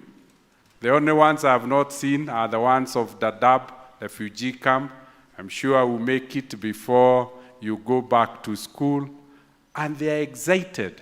And they told me they remain focused, and to ask you whether you yourself have remained focused to the cause. Have you remained focused to the cause? Yes. Have you remained focused to the cause? Yes. They can't hear in Lodwar or in Eldoret. Have you remained focused to the cause? Yes. Very good. That is the power of conviction. If you are convicted, you say it from the depth of your heart, because you know you'll fulfill. But let me focus a little bit about this journey. And this journey is very fulfilling. We are here to encourage you. We are here to inspire you. And when I look at you in Form 1, you still have time to make sure if there are any amendments or corrections in the way you do things, you have enough time. A Form 2 still have 2 more years. So that is why we hold these workshops. We realized it was not enough to pay school fees for you. You are young, you are children, you easily be distracted by peer pressure.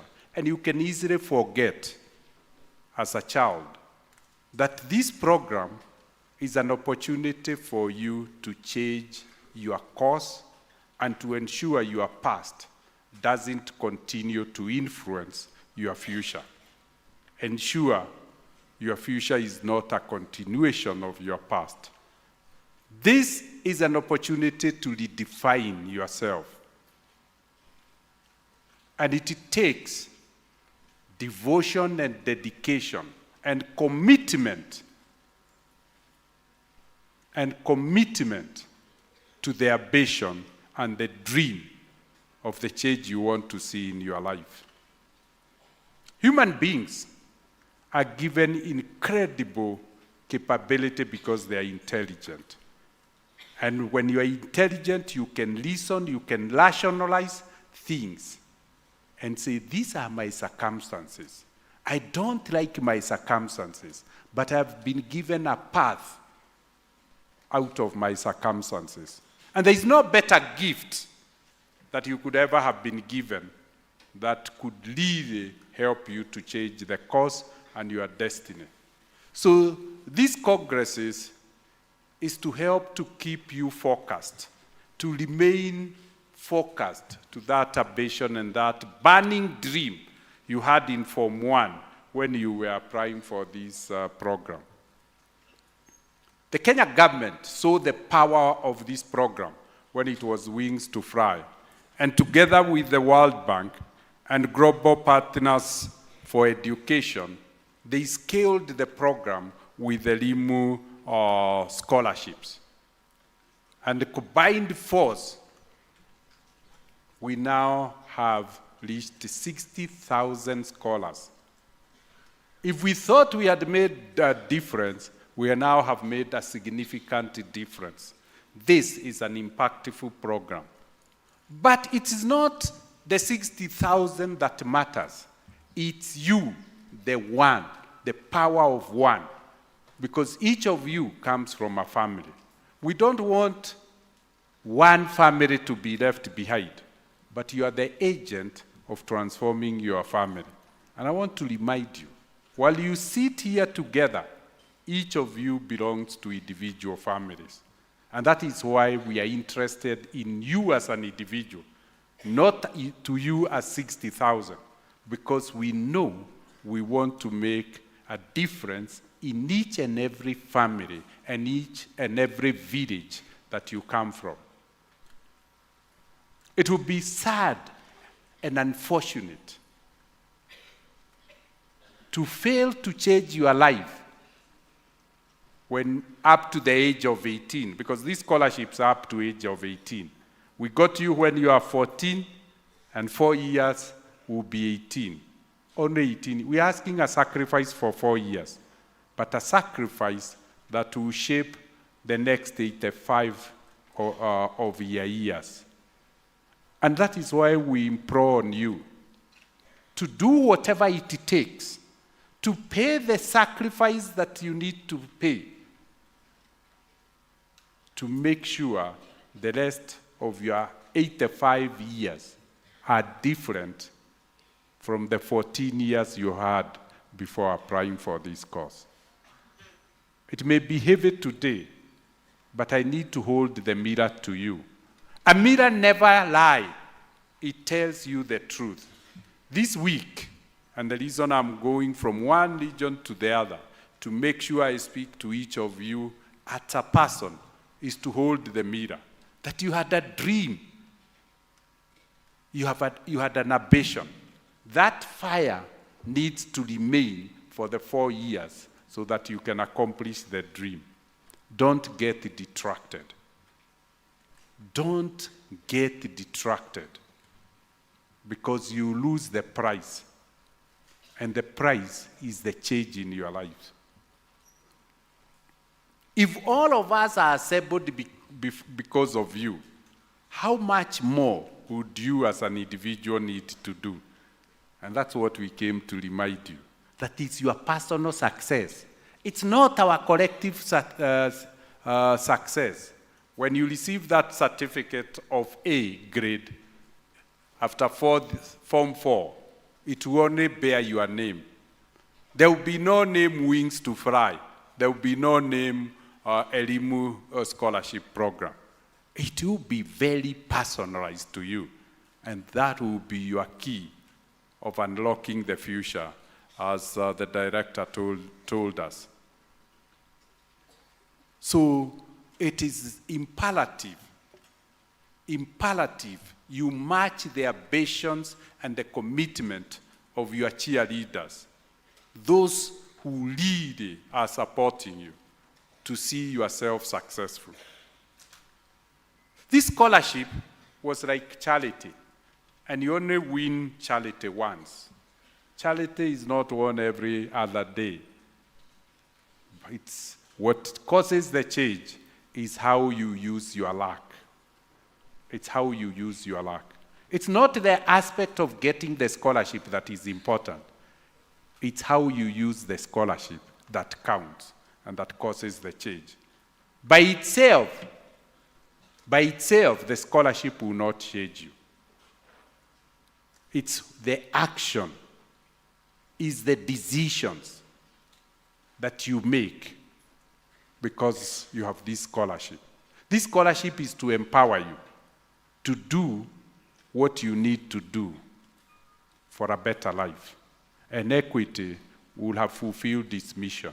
It will have helped you to change your life and those of your families.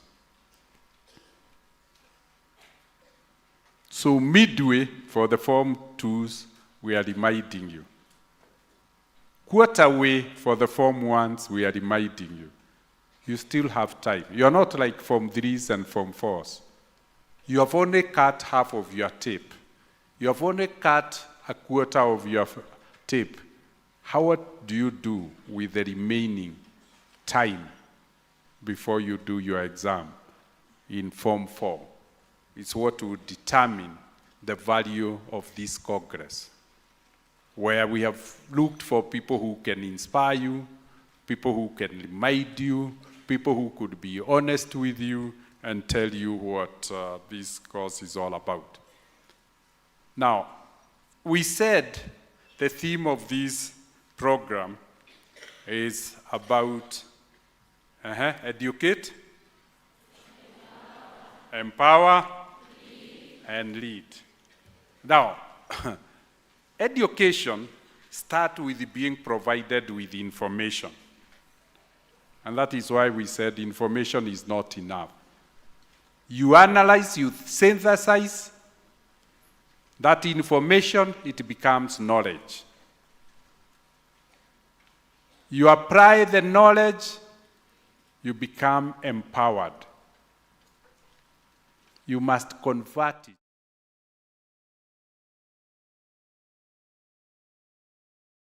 Of the books is the process that occurs in you by turning what you have learned into insights and into knowledge and then applying the knowledge. And that is the learning process. And once you have learned, then you have said, I've become educated. Once you are educated, you are empowered to make the right decisions and to do the right things. You are empowered to solve problems. You are empowered to be a critical thinker and a problem solver. You are empowered to be ambitious and to be seen and to be selected because you have a grade that people can see. That process of positioning yourself is leading yourself to a position of visibility. But it's not enough to lead yourself. You lead those around you so that they can have the right attitude, so that you are surrounding yourself with positive energy. So you must be the example of what you want others to do. And we lead by example. We lead by example. You lead your peer, your colleagues in school, such that you become birds of the same feather and birds flying to a destination, the common purpose of transforming our lives. You lead your family to support you, to see why they need to support you, and to value education, and to think highly of you so that they could support you. That is what leadership is all about. Leadership doesn't come with age. Leadership comes with empowerment. Leadership comes with empowerment. You are empowered to lead, and you lead by example. If you are leading by example, then it is your behavior that provides leadership. And if it is your behavior that is providing your leadership, then it is the values that you live. It's your character formation that speaks loudly. They say action speaks louder than words. Your behavior speaks louder than what you can say. And people say, his or her behavior is so loud that you can't even hear what he is saying. His behavior, her behavior is so loud that you can't hear what she is saying. Behavior speaks earlier than you. It precedes you. And people say, we trust action, not empty words. You must ensure you are not living a contradiction. You are saying one thing and you are doing another thing. It's for that reason I implore to you to embrace a set of values that defines your identity. You live them, we see the behavior, then we say, that is who she is. That is who he is. We're saying your identity, your character, your personality is formed by the values you live and the behaviors you reflect. And 2 or 3 behaviors that I would really encourage you to embrace. The first one is humility. You have come from a challenging environment. The least that you can do is to remain humble so that you remain grounded. If you became proud and arrogant, you disconnect yourself from your family, from your village, and from your colleagues.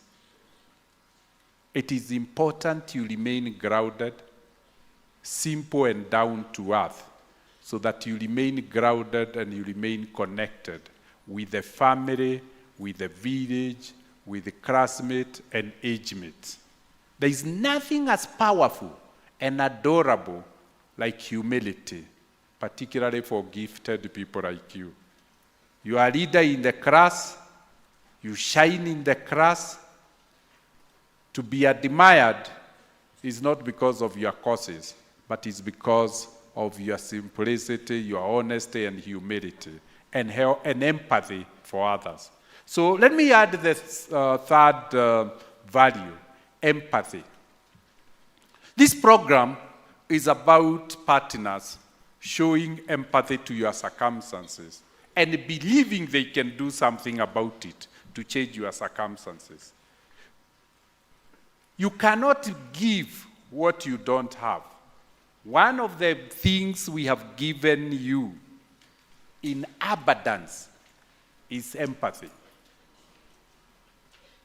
You didn't know us, but we came into your life because we felt you had demonstrated you are a girl or a boy on a journey to greatness, but all that you needed was a helping hand.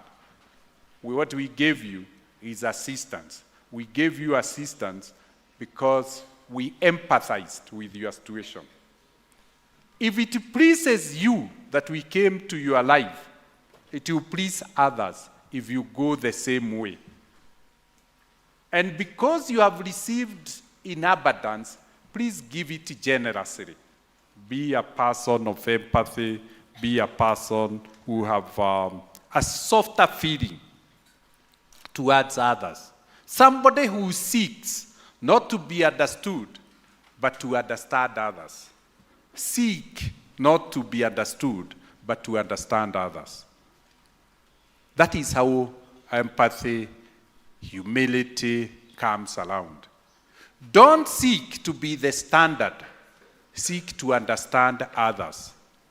Even if they are different from yourself, don't judge them based on your feelings and emotions. You are not a standard. You only distance yourself from others. You only distance yourself from others. And of course, we have big dreams, very big dreams. One value that will make us achieve all our dreams is commitment, dedication, devotion to our dreams. And then we couple that with hard work. Nothing has ever been achieved without hard work.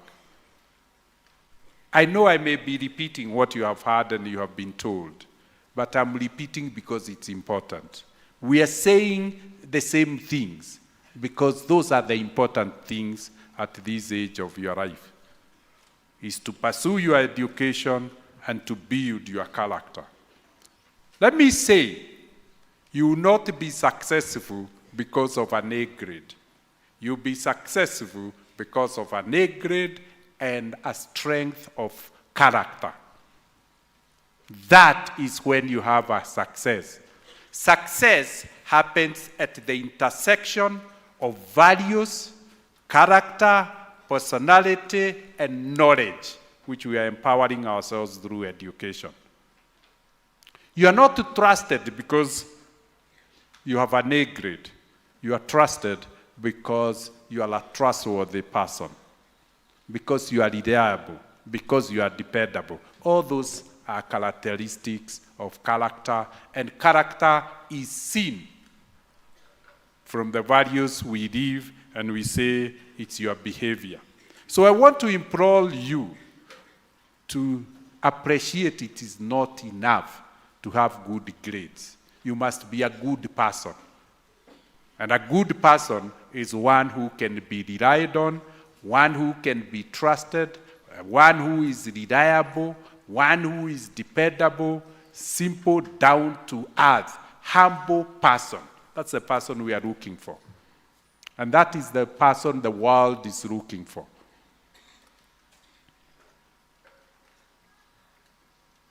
That is the leader followers are looking for.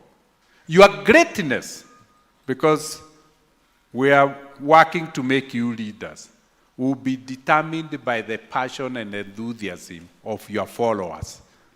And they will not follow you because of grades. Grades are important. They will follow you because they can trust you. So this program is about making leaders, and that is why it's Equity Leadership Program. It's about making leaders. But leaders must be competent and capable. That is why we educate you, we ensure you learn, and then with the power of knowledge, knowledge empowers you to lead. And because of your character, you are accepted as a leader, and people subscribe to follow you because of your strength of character. When you come to look for a job in Equity Bank, after 4 years or after 7 or 8 years, when you finish campus, we'll tell you, or let me say, I will tell you, sons and daughters, you all have the grades. What will differentiate you? And that is where then your values become important. We'll be screening you on the strength of your character, not your grades. Because everybody who turns for an interview will have the grades.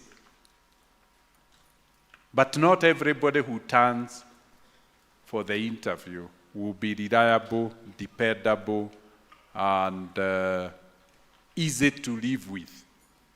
So that is the strength of character, that is the strength of identity, that is the strength of personality. And it's not bought in the market. I can't give you a hamper of values.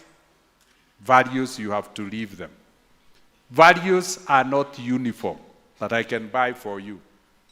You have to learn, you have to desire, and say, I want to be a person of this nature. And that is where your greatest effort will be. Taking you to class will not give you a grade. It's the work in school that will give you a grade.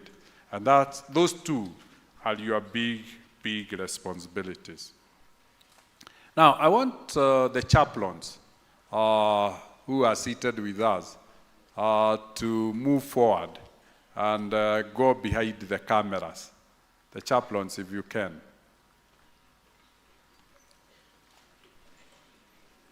Or better off, come closer to me here. That's easier. You are a very good company for me.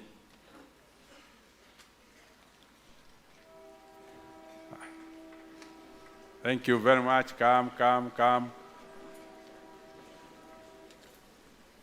There's a lot of space behind me. There's a lot of space in front of me.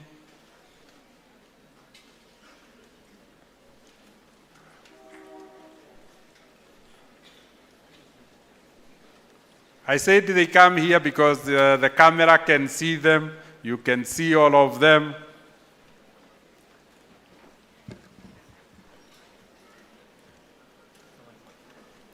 Very good. And Peter, if you could give me a mic, I will appreciate.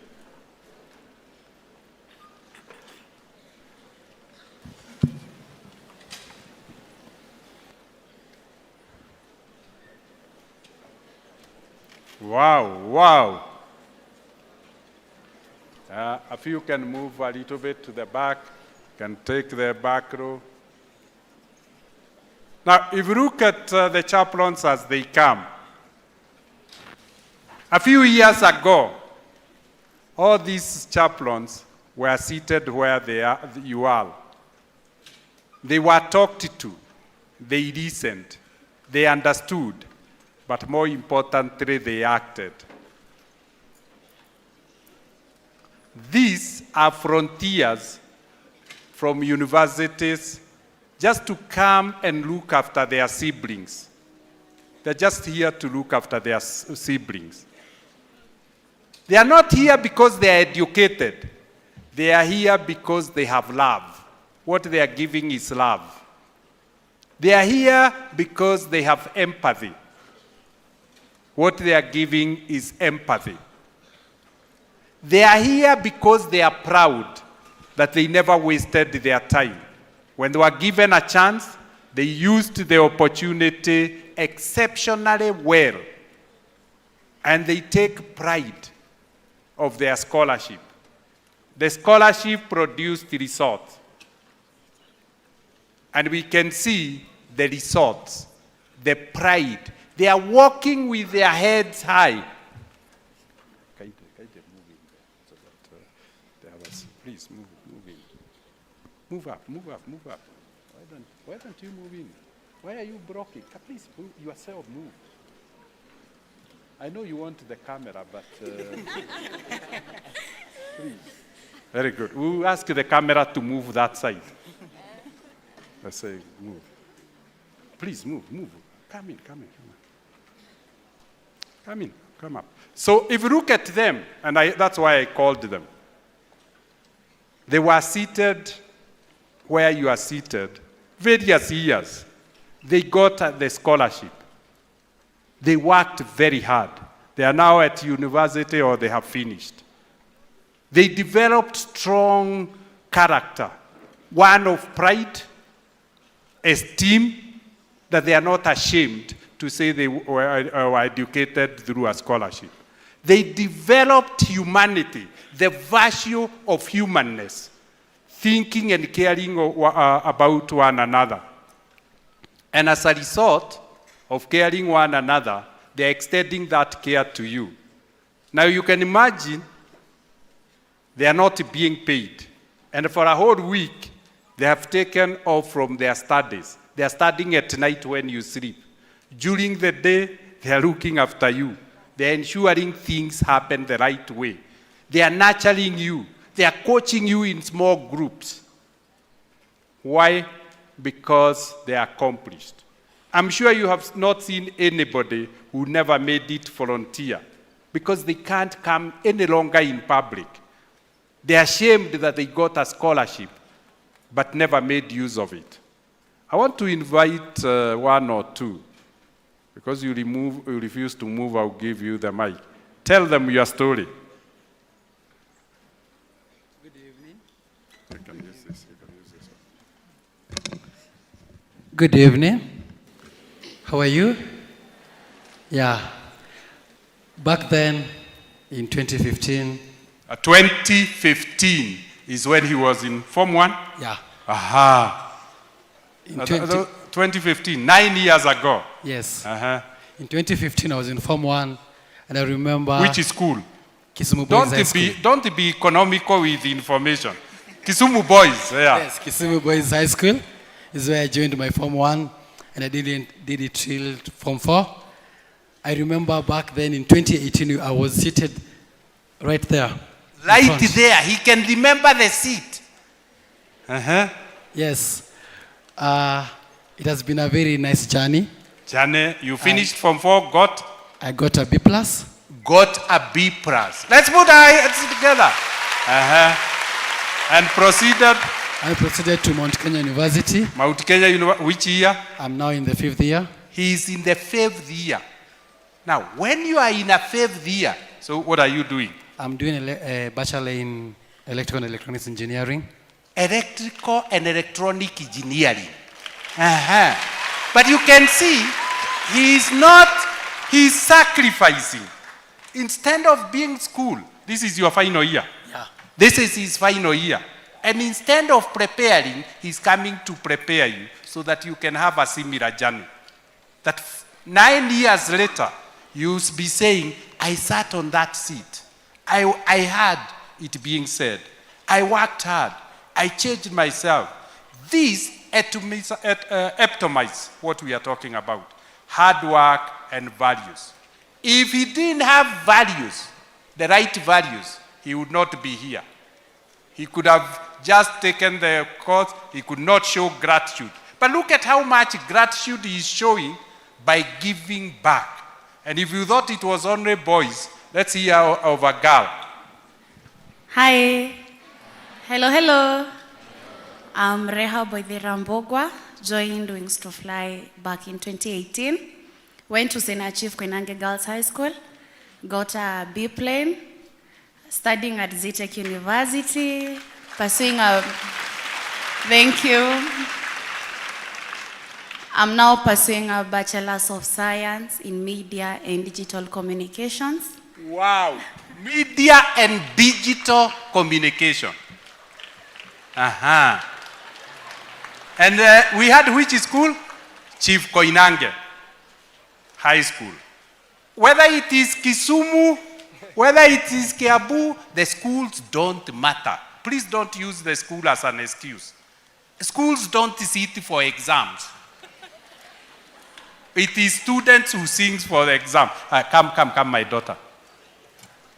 You must be in a first year.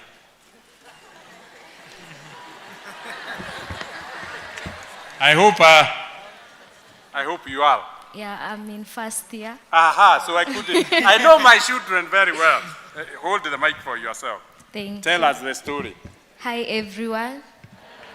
I am Sabina Nyandia. I joined Wings to Fly in 2019. 2019, just the other day. 5 years ago. Where were you seated? Oh, you never came to Kenyatta yourself. I came to Kenyatta the first and the second time.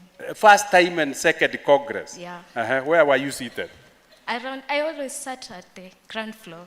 The ground floor, the lower floor. Yeah.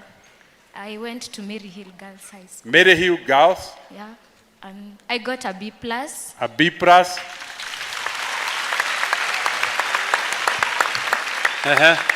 I am in the University of Nairobi. University of Nairobi.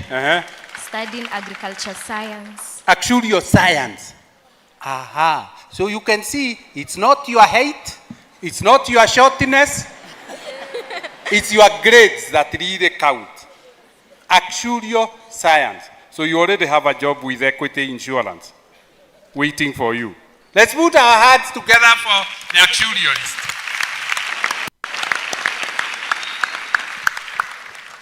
Hi everyone, my name is Joy Kanini. I was at Asumbi Girls High School. Asumbi Girls High School.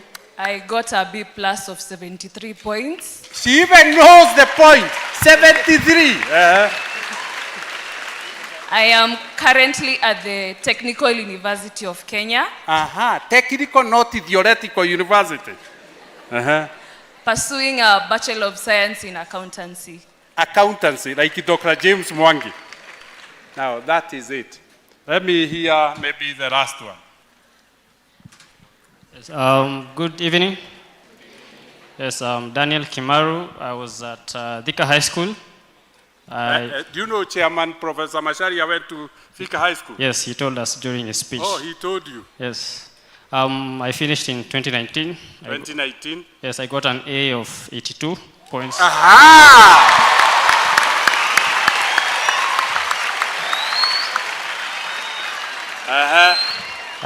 Yes, that's when I joined the bank as an ELP. Right now, I joined the bank as an ELP. Now, here about A's. If you get an A minus or an A from uniform to a suit the following Monday.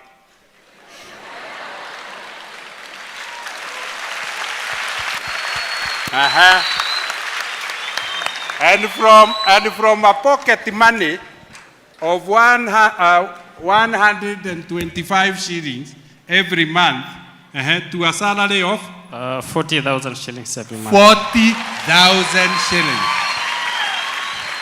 Truly, from learning to earning. How many wants to earn in the next 3 years? But you heard what it takes.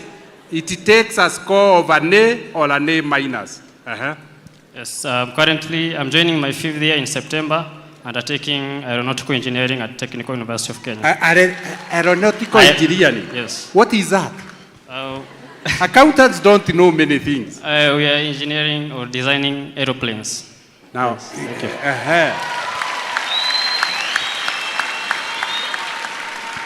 Let me ask you, chaplains. Anybody who bet him with his 82? Anybody who got 83? Yeah, please come. Very good. And you can see your religion will not take scores away from you. Hello, everyone. My name is Teresia Soila Gashao. I joined Wings to Fly in 2020, and I went to school at Mugwiri Girls High School, where I finished and got an A of 82. And I'll be joining. Thank you, thank you. So what a boy can do, a girl can equally. So your gender doesn't count here. It's your hard work that counts. And then joined the bank. I joined the bank from January up to July, where I was paid a salary of 40K per month. And by the way, what did you do with all this money? And how did you adjust from 125 shillings a month to 40,000 shillings a month? For the 40K, 20K it's in saving. 20,000 is in savings. Now look at Prudence. She sets 20,000 savings and say, I will not consume everything. I will pay my university education. So which one have you been admitted? I'll be joining Kenyatta University to VC wanted a candidate. You have got 82. What are you going to study? I'll be doing a course in medicine and surgery. Medicine and surgery. Was that the cause of your dream, or you'd like to change now that the VC is here? No, I'll continue to pursue medicine and surgery, and it was my dream since I joined Form 1. Since now. I think that is the most profound statement. I had a dream of doing medicine and surgery when I was in Form 1. And now I'm waiting to go and do surgery. Which month? I'll be joining in August this month. This month. That is how planning. That is how precision. That's how it works. How does it feel that Professor Masharia, the chairman of the bank, is also a surgeon like you? Because you are a surgeon in making. Yeah, I feel motivated, and I would be like to be better than him. So you go and sit with the chairman and discuss with him that when he is looking for a replacement as chairman of the group to consider you. You go and tell him that. That becomes your now dream. Anybody who bet the 82? There is another 82 here. He says, I also got 82, give me a chance. So my name is Conrad Ochieng. I joined as an ELP in the year 2021 from Kisii School. Aha, all the way from Kisii. So your region doesn't do exams. It's you who do exams. Yes, I did my KCSE in the year 2021, April. We were the 2020 group, but we were not fortunate enough to work in the bank. But right now, I'm currently in the Technical University of Kenya, pursuing a degree in aeronautical engineering. And aeronautical. Another one, plane maker. Yes. Now, it's not that we discriminated him. It's COVID that ensured his class never got internship. Remember, this is the class that finished 2019? 2021, 2022. That class was disadvantaged because we were all working from home. Now, you can see, scholars, that your elder siblings who sat where you are sitting made it. You would have no reason whatsoever not to make it. Let's put our hearts together for our elder siblings for being a good example. Thank you very much.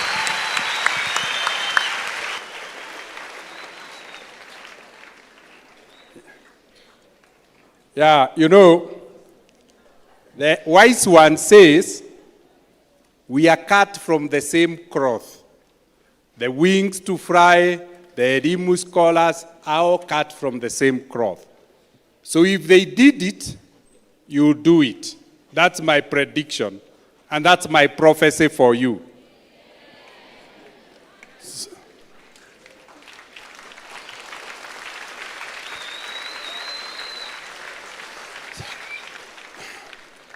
So when I'm looking at you, I'm not looking at scholars. I'm looking at A's, A minuses, B's, B pluses. But I wanted to ask one more last question. Did you hear of anybody who got an E? Was there anybody who got a D? A C minus? No. So you know what the score is, and you know it in advance. You now work for a very huge commitment. Just this year, the ones who did last year, we have a couple of them who have joined and worked very, very hard. And I want Alon Kirui, Anne Kinanu, Mesha Kokero, Evelyn Gadara, and Melnik Nebat. If you are allowed, please kindly join me here on the podium. Very good.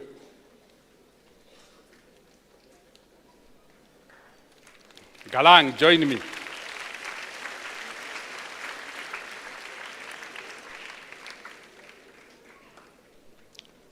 This team was of the team of last year and last year but one.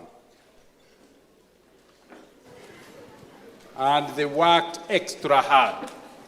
Extra hard. And I want just to give them an opportunity to tell you their story and where they are and where their dream is taking them. All protocols observed, good evening. My name is Evelyn Wahu Gadara, incoming freshman, Harvard University. Aha. Now you can see what this program is about. This program is not about secondary. You come and work in the bank. If you got the right score, we expose you to global universities. And now here we are, Evelyn is headed to Harvard University. And at Harvard University, what are you heading to do? I will be pursuing biomedical engineering. Biomedical engineering. Not medicine now. the engineering behind medicine. That's what she will be pursuing at the world's most famous university. And how old is Harvard University? It's pretty old. It started in the 1300s, but It started in the 1300s, the 14th century. So if it started in the 14th century, and we are on the 21st century, how old is Harvard?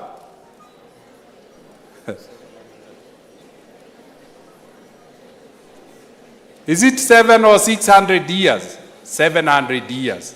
Now, an institution, that's also Cambridge. They're in that region.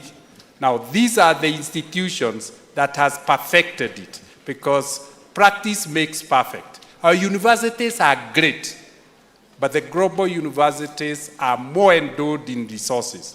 Now she sees this is like Eliud. It's a long distance runner for Kenya. This is no longer a family asset. This is a national asset. And that is what each of you are capable. What did it take you? As you can see, ordinary, not very not short, not tall, not thin, not brown. What do you describe your size? I think I'm just right. Just right. Now you can see, this is because of hard work. The sacrifice we were talking about. The pain until you lose weight.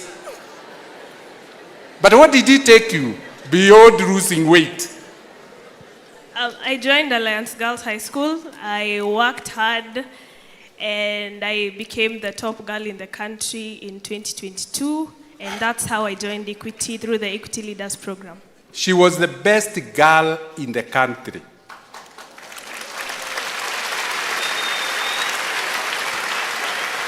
How many are in Alliance?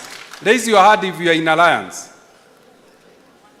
Oh, there are many, but they are seated at the back there. Now, I hope it will also be an A of how many points? 87.121. 87. I thought it was 84 maximum. 84 is what you receive on the message, but for the top students, we go to 87, 88. Wow. Wow. You know, Professor, you might not hire the right person for your CEO, Professor Mashali. I thought the maximum is 84. So there are people who get 87. Yes. Now, but what did it take to get 87 points out of 84?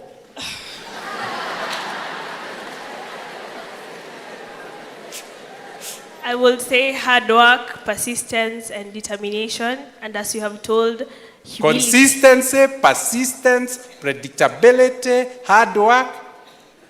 And humility. And a lot of humility so that the teachers can devotedly sacrifice to do. You saw where I was seated? Yes. The lady sitting, who was seated to me went to Harvard University. You can go and have a little bit of conversation.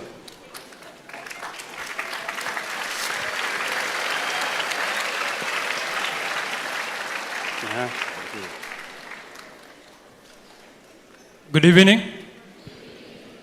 My name is Garang Kwol.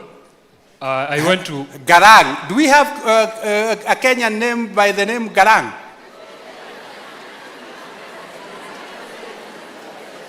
Now, that tells you one thing, that Garang is a refugee from South Sudan, from Kakuma.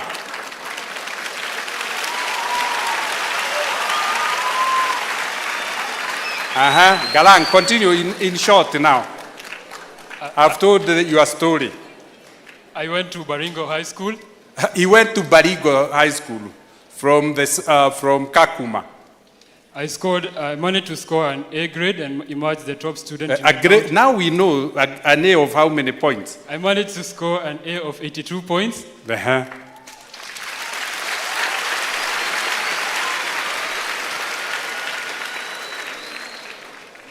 And I was the top student in the county in the year 2022. Best student in Baringo County. So, And now where are you proceeding to? I'm going to Bowdoin College in the United States of America to study. Now, let's stop it there. Now, this is a displaced person from his country. He's a refugee, but he has not allowed his status as a refugee to define his cause or to define his behavior. We now see what he is becoming.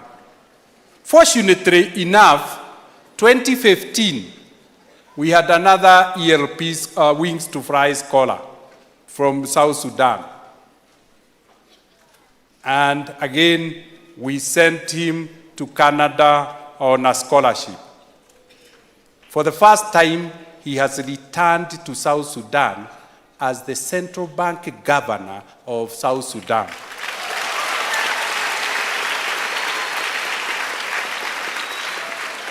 And you can see how easy it was for me to look for his passport, because I just called a former refugee, a former Wings to Fly scholar, and said, your brother needs a passport. And the rest is history. That is helpness, which is talking about values, humility. What are we saying? You can change your circumstances. If a refugee can do it and is displaced, what about us who are with our parents and guardians? What about us? Let's put our hearts together for Garang.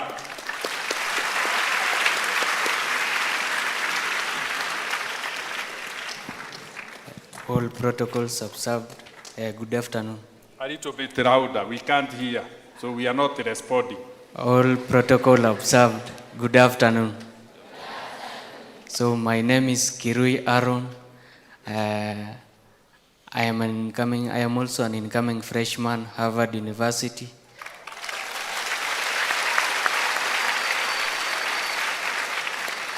And what will you be doing? I'll be pursuing a major in computer science and a minor in economics or government. 2 degrees at the same time, computer science and economics. Now you can see. And some of us get tired of doing 1 degree, but he's pursuing 2 simultaneously. You can see the determination. So you also go and see, talk to, and tell her to tell you about which house to choose. A of how many points? They want to know. So I went to Mangwai School and I scored an A of 84. 84 points. Good evening. Good evening. My name is Mesha Kokelo, and this Sunday I'm traveling to Princeton University. Aha! How many know Preston? I'm told it's the most prestigious university on earth. And now, you know, the good thing with Kenya, when somebody says their name, you can tell where they come from. So Kirui is from Rift Valley.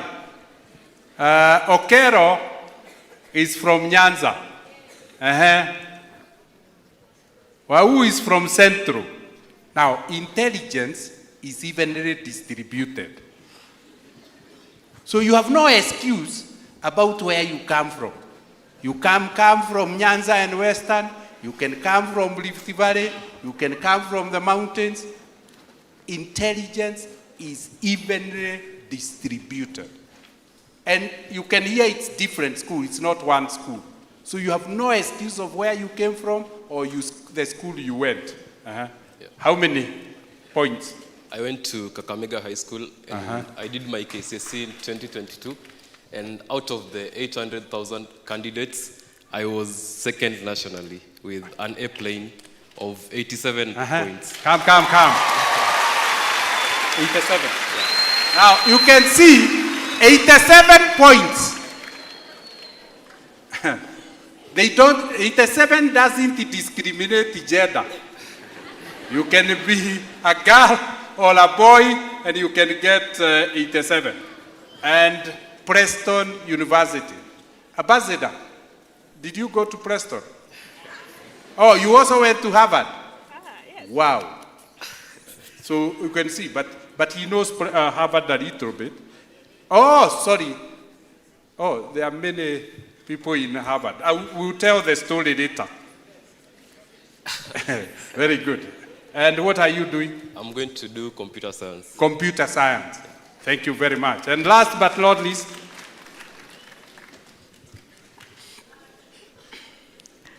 hello. Hello. I must be your big sister.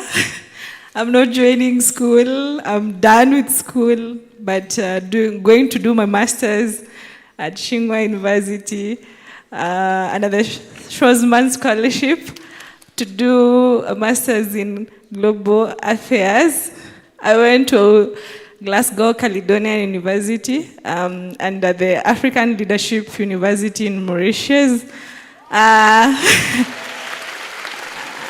I'm a social scientist, I'm a filmmaker, but most importantly, I'm your elder sister. I joined in 2012 and graduated in 2015. So it's such a humbling experience to be here. And I'm very, very, very emotional and grateful to be with my little children and sisters. So thank you so much. Let's put our hands together. The biggest lesson, learning never stops. Learning never stops. That's it. That's what it means. Now, let's put our hearts together as they come down and thank them for inspiring us. What a great accomplishment. So you can see there is nothing you can't achieve. Nothing you can't achieve. So I want to encourage you. I want to really encourage you to find it in your heart to respect your dream and to dream big. Because as you dream, those dreams will come great. Now, why do we pursue relentlessly these dreams? It's because organizations, individuals can never be better than who they are. We all know of Equity Group. The people we were sending there, they were going to sit with the board members. I'm sure Professor Maina talked to you. Professor Maina went to Harvard University. Ambassador Macharia went to university. Dr. Kagia went to Harvard University. But you can see when Equity is selecting its board, it gives way to the very best. And we want to thank Professor Macharia for always selecting board members who can ably challenge the management. And that is why the more you rise, the better you perform, the greater the opportunities. If I stopped there, you can't say you didn't have enough demonstration of what you could be and what those who have been before you have done. You had your big sister say, me, I'm now on my master's program. That is what we need to do and remain grounded to this program. So let me end once again by encouraging you that we are on a journey to get educated, to get empowered, and empowered to be leaders so that we could lead. If we really try to deconstruct that, you see education is beyond textbooks and beyond classrooms. You see that accomplishment provides opportunities. You see success requires embracing continuous learning, seeking mentorship along the way, applying the learning, and setting very smart goals. Education, as a tool of empowerment, has the ability to help you control your destiny. It's a force of self-change and self-transformation.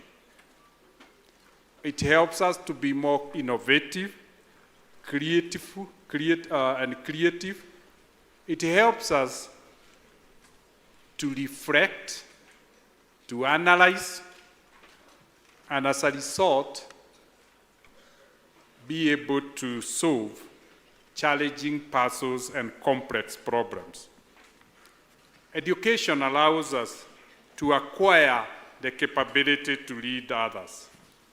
And education helps us to unlock our potential. But education needs to be enhanced with values so that our character formation and our personality matches our capability. And the best we can reflect who we are is by example and leading by example and communicating effectively. But once gifted, once empowered, the greater obligation is to empower others, knowing very well by giving you a candle to light other candles, it doesn't become dimmer. The only thing you see is the room becoming brighter. Let's help each other so that we continue to grow together. Let's transform ourselves. Let's be the best we could ever be. But let's encourage together, because we are on a common journey, we share a common purpose. Teamwork will help us to make it much easier. Let me conclude by requesting you to embrace the opportunity you have been offered and ask you to commit to transforming yourselves, your life, and the lives of others throughout your journey. Approach the coming years with passion, determination, and an open mind. Your background does not determine your future. Your locality doesn't determine your future. Your gender doesn't determine your future. It's your ability, it's your capability, your character and personality, and your actions and mindset that shapes your future. Embrace your journey with confidence, knowing that you have the potential to achieve remarkable things. I wish you success as you come closer to the end of the Congress, and wish you well as you go back to school. And as we come to the close of the year, I hope and trust that you shape the grades that the Form 1 and Form 2 record will always reflect about you. Thank you, and a lovely evening.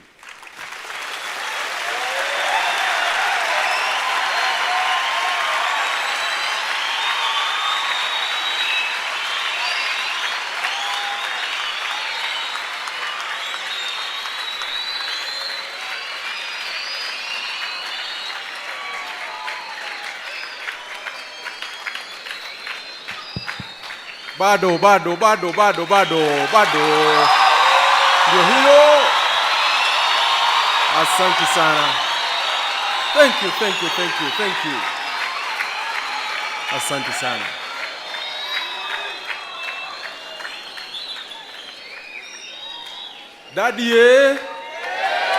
Daddy, Education, Empower, Leadership, Humility, A round of applause for everybody. Thank you so much.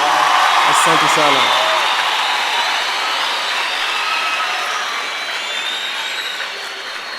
Thank you so much. Thank you so much for the wise words. Very, very, very valuable input to these young minds and to all of us who have come all the way from the ridges of Kangema to the streets of Kangemi, from Fourways branch to Makutano branch, all the way Moi Avenue branch, Kenyatta Avenue branch, all of us, all over here. Asanteni sana. At this juncture, we have no words to say thank you to our great mentors all the time from when we started until this day. We have no words to thank you. But on behalf of all of us, I want to take this opportunity to welcome one of us just to pass a vote of thanks. A vote of thanks. And I want to welcome Fatma.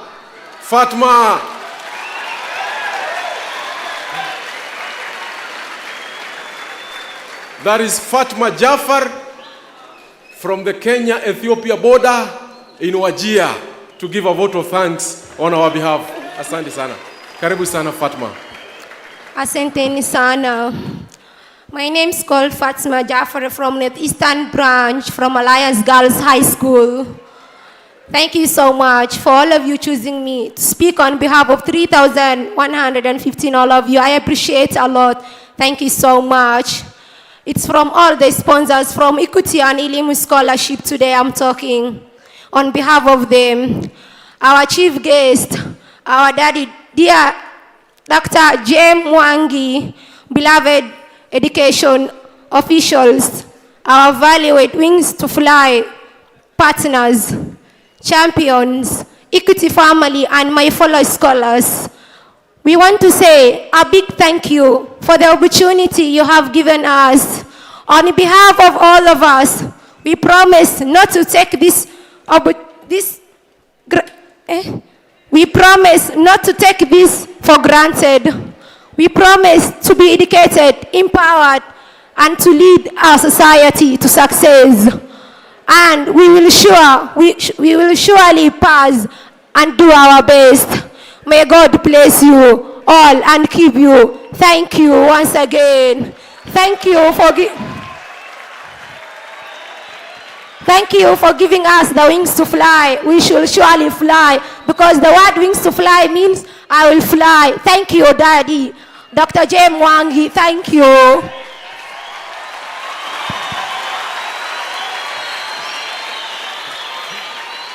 Wow. The making of a great nation, the making of a great continent. Here we are. The future is here. Thank you so much. God bless you all. We may want to stay on and on and on and on because it's getting stronger and sweeter and healthier. But because of other interests, allow me to bring this to a close, just to a close a bit. Our dear guests, our dear mentors, they want you to continue.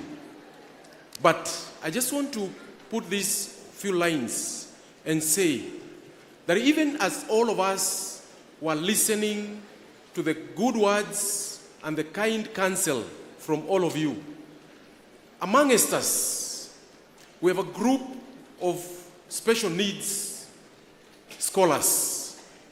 They were also following.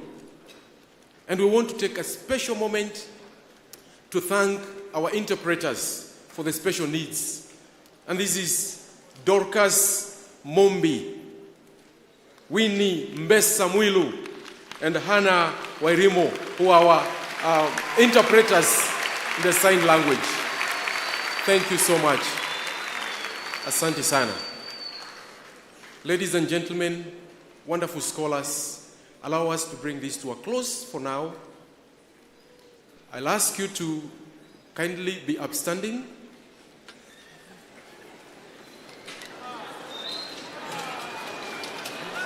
Pole sana. And then nitamwalika Sheikh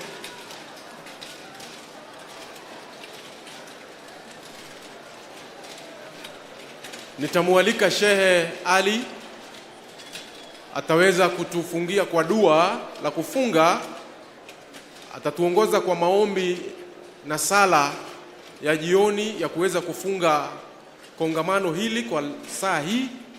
And then after that, I will request after the prayer, kindly scholars, after the final prayer, we are going to have Dr. James Mwangi and the guests seated with him. They'll come here for a digital photo. And after that, I will give you the next step. Sheikh, tafadhali. Tuombeni. Mwenyezi Mungu, tunarudisha shukrani kwa kutuwezesha kumaliza mkutano wetu na kikao chetu siku ya leo kwa amani. Mwenyezi Mungu, tunaweka ambao kwamba tutatoka hapa katika mikono yako, uweze kuwapeleka salama na uweze kuwafikisha salama Mwenyezi Mungu. Tunaweka pia maskolas wetu katika mikono yako Mwenyezi Mungu, uweze kuwafungulia elimu na uwapatie pia hekima Mwenyezi Mungu, kwani zote zinatoka kwako wewe Mwenyezi Mungu. Pia tungetaka kuweka pia wafadhili wetu mbele ya mikono yako Mwenyezi Mungu, kwani ni kazi ngumu ambao kwamba wanajitolea kutoka kwa mifuko yao, kutoka kwa senti zao Mwenyezi Mungu. Uweze kuendeleza Mwenyezi Mungu, uweze kuwakania, uweze kuongezea kitu kwa mifuko yao Mwenyezi Mungu. Tuweze kusaidia wale ambao kwamba hawajiwezi Mwenyezi Mungu. Pia tungetaka pia kuweka Ministry of Education yetu mbele ya mikono yako Mwenyezi Mungu, kwani pia ni washikadau ambao kwamba hawajaweza kutuangusha katika mambo ambayo kwamba tulikuwa tukiendelea nao katika Wings to Fly Mwenyezi Mungu. Na pia tungeweza pia kumwambia pia the daddy Mr. James aweze pia kuendelea na mradi wake ambao kwamba ameweza kusaidia wale ambao kwamba hawakuweza kujisaidia Mwenyezi Mungu. Aweze kubarikiwa Mwenyezi Mungu. Mradi uweze kuwa mradi ambao kwamba utaweza kuendelea na maendeleo ambao kwamba maendeleo endelevu Mwenyezi Mungu. Tunaomba na kuamini katika jina lako ewe Mwenyezi Mungu. Amin, amin, amin. Amin. Sema amin. We shall remain standing. The scholars shall remain standing. And I'll request Dr. James and the front seats kindly approach the dais here.